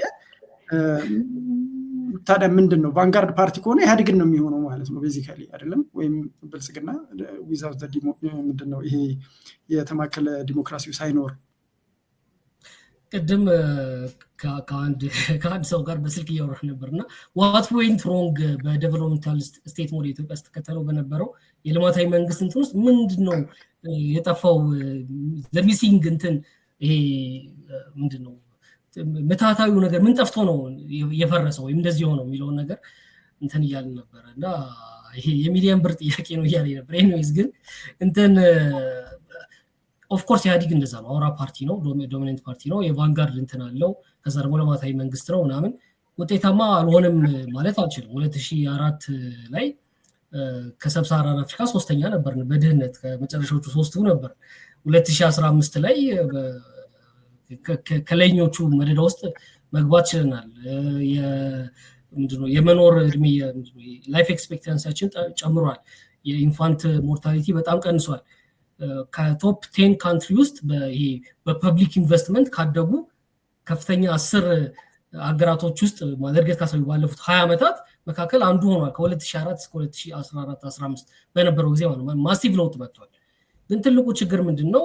ቫንጋርድ ፓርቲ እና የቫንጋርድ ፓርቲ እንትን ኤሊቶችን ነው መሰብሰብ ያለበት፣ በሜሪት ነው አባል ማፍራት ያለበት። ምሳሌ የቻይና ምሳሌ ደጋግሜ እየጠቀስኩት ለዛ ነው። ቻይና የፓርቲው አባል ለመሆን ከዩኒቨርሲቲ ውስጥ 0.ምናምን% ከፍተኛ ውጤት ካመጡት ውስጥ መሃል ሆኖ ከዛ ደግሞ እንደገና ፈተና ተፈትኖ ፓርቲ ውስጥ ለመግባት የፓርቲ ፈተና ሳይሆን በተማረው በሙያው ብቁ መሆኑን የሚያስመሰክር ፈተና ተፈትኖ አልፎ ነው የሚገባው። ፓርቲ ውስጥ ከገባ በኋላ ራሱ ደግሞ እንደገና የፓርቲው መሪ ለመሆን የጊዜውን አጥንቶ በየጊዜው የዓለም ላይ የተቀየሩ ያሉት ነገሮች፣ ሀገር ውስጥ የተቀየሩ ያሉት ነገሮች አጥንቶ ለሚቀጥለው 10 ዓመት ወይም 5 ዓመት ለቻይና ይሄ ፖሊሲ ነው የሚያዋጣ ብሎ መጽሐፍ ጽፎ በዛ ተወዳድሮ በፓርቲ ውስጥ ባለ እንትን ነው የሚመጣው። ኢህአዲግን ስታየው ኢህአዲግ እንደዛ አልነበረም ማለት የቫንጋርድ ፓርቲ ነኝ ይበል እንጂ በውስጡ የቫንጋርድ ፓርቲ ኤሌመንት ነበረው ብዬ አላስብም። የልማታዊ መንግስትን የሚሸከም ቢሮክራሲ ነበረውም ብዬ አላስብም። ለማፍራትም ደግሞ ሞክሯል ብዬ አላስብም። ከ2004 በኋላ ያለውን ጊዜ እንኳን ብትቆጥር ስንት ኢንዱስትሪ ፓርክ ምናምን እንትን ብሎ ኢንዱስትሪ ፓርክ ውስጥ ስኪልድ የሆነ ሌበር እኮ ማግኘት አልቻለም። ማለት እንደዛ ሰራለሁ ብሎ ስኪልድ ሌበር እንኳን ለማፍራት የትምህርት ፖሊሲውን በዛ መልኩ መቃኘት ራሱ አልቻለም። ሶ አይ ቲንክ ሙሉ ለሙሉ እንትን አላረገውም። በጣም ይመሳሰላል። ኦፍኮርስ ምንም ጥያቄ የለው። የተሻለም ነው ብዬ አስባለሁኝ። አሁን ካለውም ከዛ በፊት ከነበሩትም አስተዳደሮችና መንግስታት አንፃር በጣም የተሻለ ነበር ብዬ አስባለሁኝ። with all my reservations እና ተቃውሞ ማለት ነው። ግን ይለያየ ፐርፌክትሊ እንትን አላለም።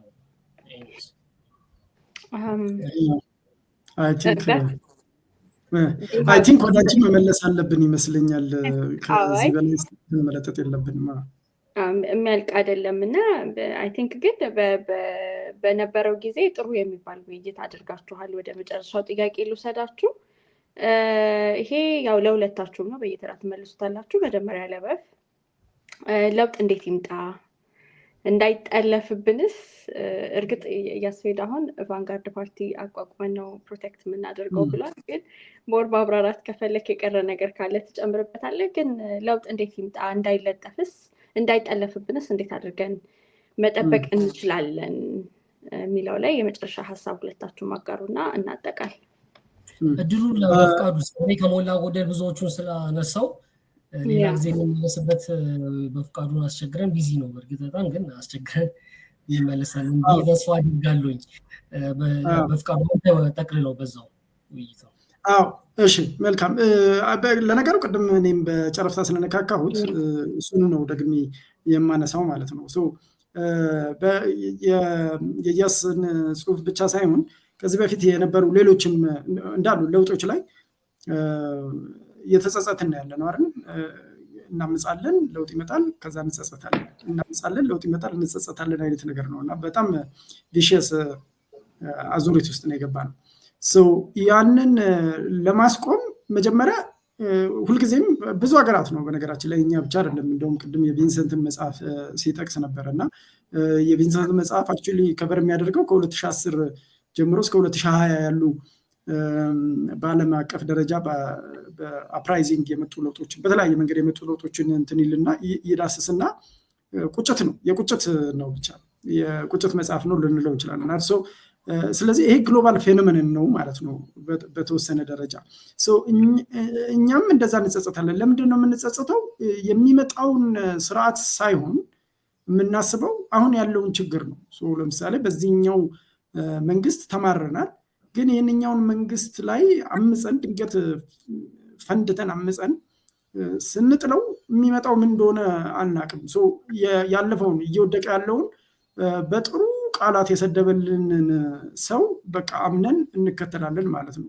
ከዛ በኋላ ያው የት እንደምንሄድ አናቅም።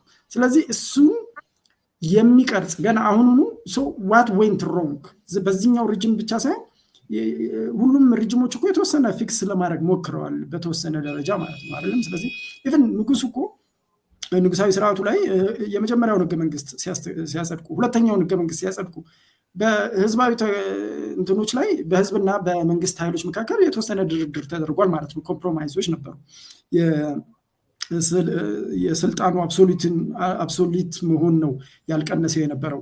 ከዛ በኋላ ደርግ ሲመጣም እኮ ትንሽ ኢምፕሩቭመንቶች አሉ። መሬት ላራሹ ለምሳሌ የኢኮኖሚክ ኤክስፕሎይቴሽን ሲስተሙን ሙሉ ለሙሉ አፈራርሶልናል ብለን ነው የምናምነው።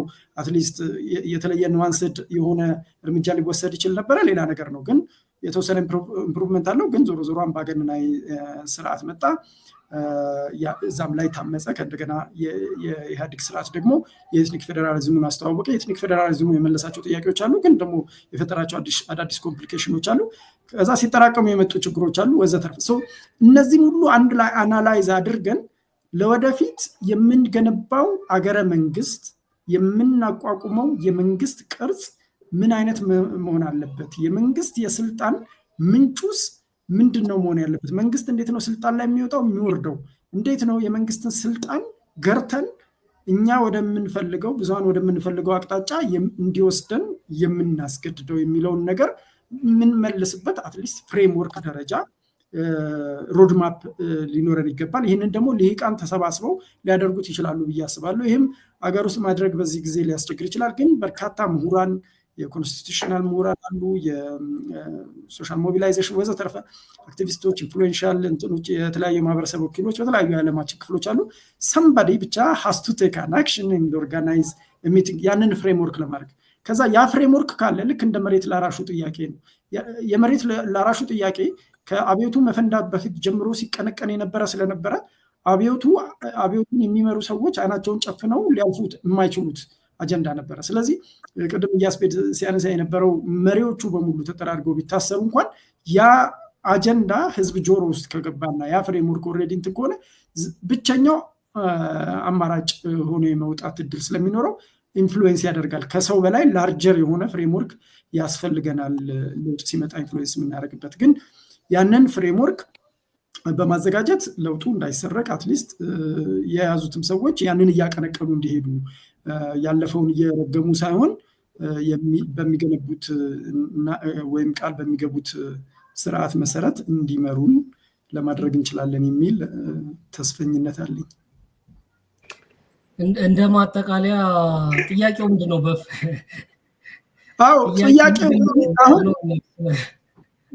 ጥያቄው ምንድን ነው ብዬ የጻፍኩበት ምክንያት እሱን በደንብ ኢላቦሬት ያደረኩት አይመስለኝም። ግን ጥያቄውን ራሱ አንዳንድ ጊዜ እንትን የመልስ ፕሮፖዛል ስንሰጣለን እንጂ አክቹዋሊ ጥያቄው ምንድን ነው? አሁን የያስ ጥያቄ አገራዊ አለመረጋጋት ነው። በቃ አገራዊ አለመረጋጋቱ ለምን ተከሰተ የሚልባቸውን፣ ስለዚህ መፍትሄ የሚላቸውን መንደርደሪያዎች እንትን ብሏል። ግን ጥያቄዎቹን ራሱን አግኝተነዋል ወይ ነው። ለዛ ነው አምባገነናዊነት ነው አንዱ፣ እሱን ማስቀረት ነው፣ የመንግስት ስልጣን አለመገደቡ ነው ወዘተረፈ የሚሉ ተጨማሪ ሀሳቦች ብዬ ያነሷቸው ውስጥ ያካተትኳቸው አሉ። ስለዚህ ኢቨን የብሔር መሰረት ካደረገው ፌዴራሊዝም አወቃቀር ጋር ተያይዞ የመጡ ችግሮችም አሉ እነሱን የሚመለከቱ እና እኛ አጠቃላይ እንደ ህዝብ ጥያቄዎቹን ራሱ በትክክል አላወቅነውም እና ጥያቄው ከታወቀ የመፍትሄው ግማሽ መንገድ ታውቋል የሚል ሀሳብ ነው ያለኝ። ጥያቄው ራሱ ምንድን ነው የሚለው ጥያቄ የኔም ጥያቄ ነው። እያስ በሀሳብ ጸንተህ ሀሳብ አልሰጥም ብለህ ካልክ ላጠቃል። ሁለታችሁንም እጅግ አድርጌ አመሰግናለሁኝ። ያው ባለን ጊዜ አጠር አድርጋችሁ እያስም የጻፈውን ወደኋላ ተመልሶ በድጋሚ እንድንቃኝና በፊልም ደግሞ ያነሳቸውን ሀሳቦች እንድንወያይባቸው ስለተገኛችሁ ከልብ አመሰግናለሁ። በፍቄ ደግሞ ኢኒሼቲቭን ወስደህ ጊዜ ወስደህ ጽፈህ ከዛ ደግሞ እኛ ጋር መተህ ለመወያየት ፈቃደኛ ሆነ ስለተገኘ በጣም እናመሰግናለን። ተመልካቾቻችንም 1 ሰዓት ከ50 ደቂቃ ታግሰው ስለሰሙን ከልብ እያመሰገንኩኝ ለወዳጅ ዘመዶቻችሁ ሼር እንድታደርጉ እንድታጋሩ እና ሌሎች ሀሳቦችን ብዙ ሀሳቦች እንዲንሸራሸሩ እንዲነሱ እንዲጻፉ አስተያየት እንዲሰጥበት እንድተባበሩ በዚሁ በመጠየቅ የዛሬ ውይይታችንን እንቋጫለን። እናመሰግናለን።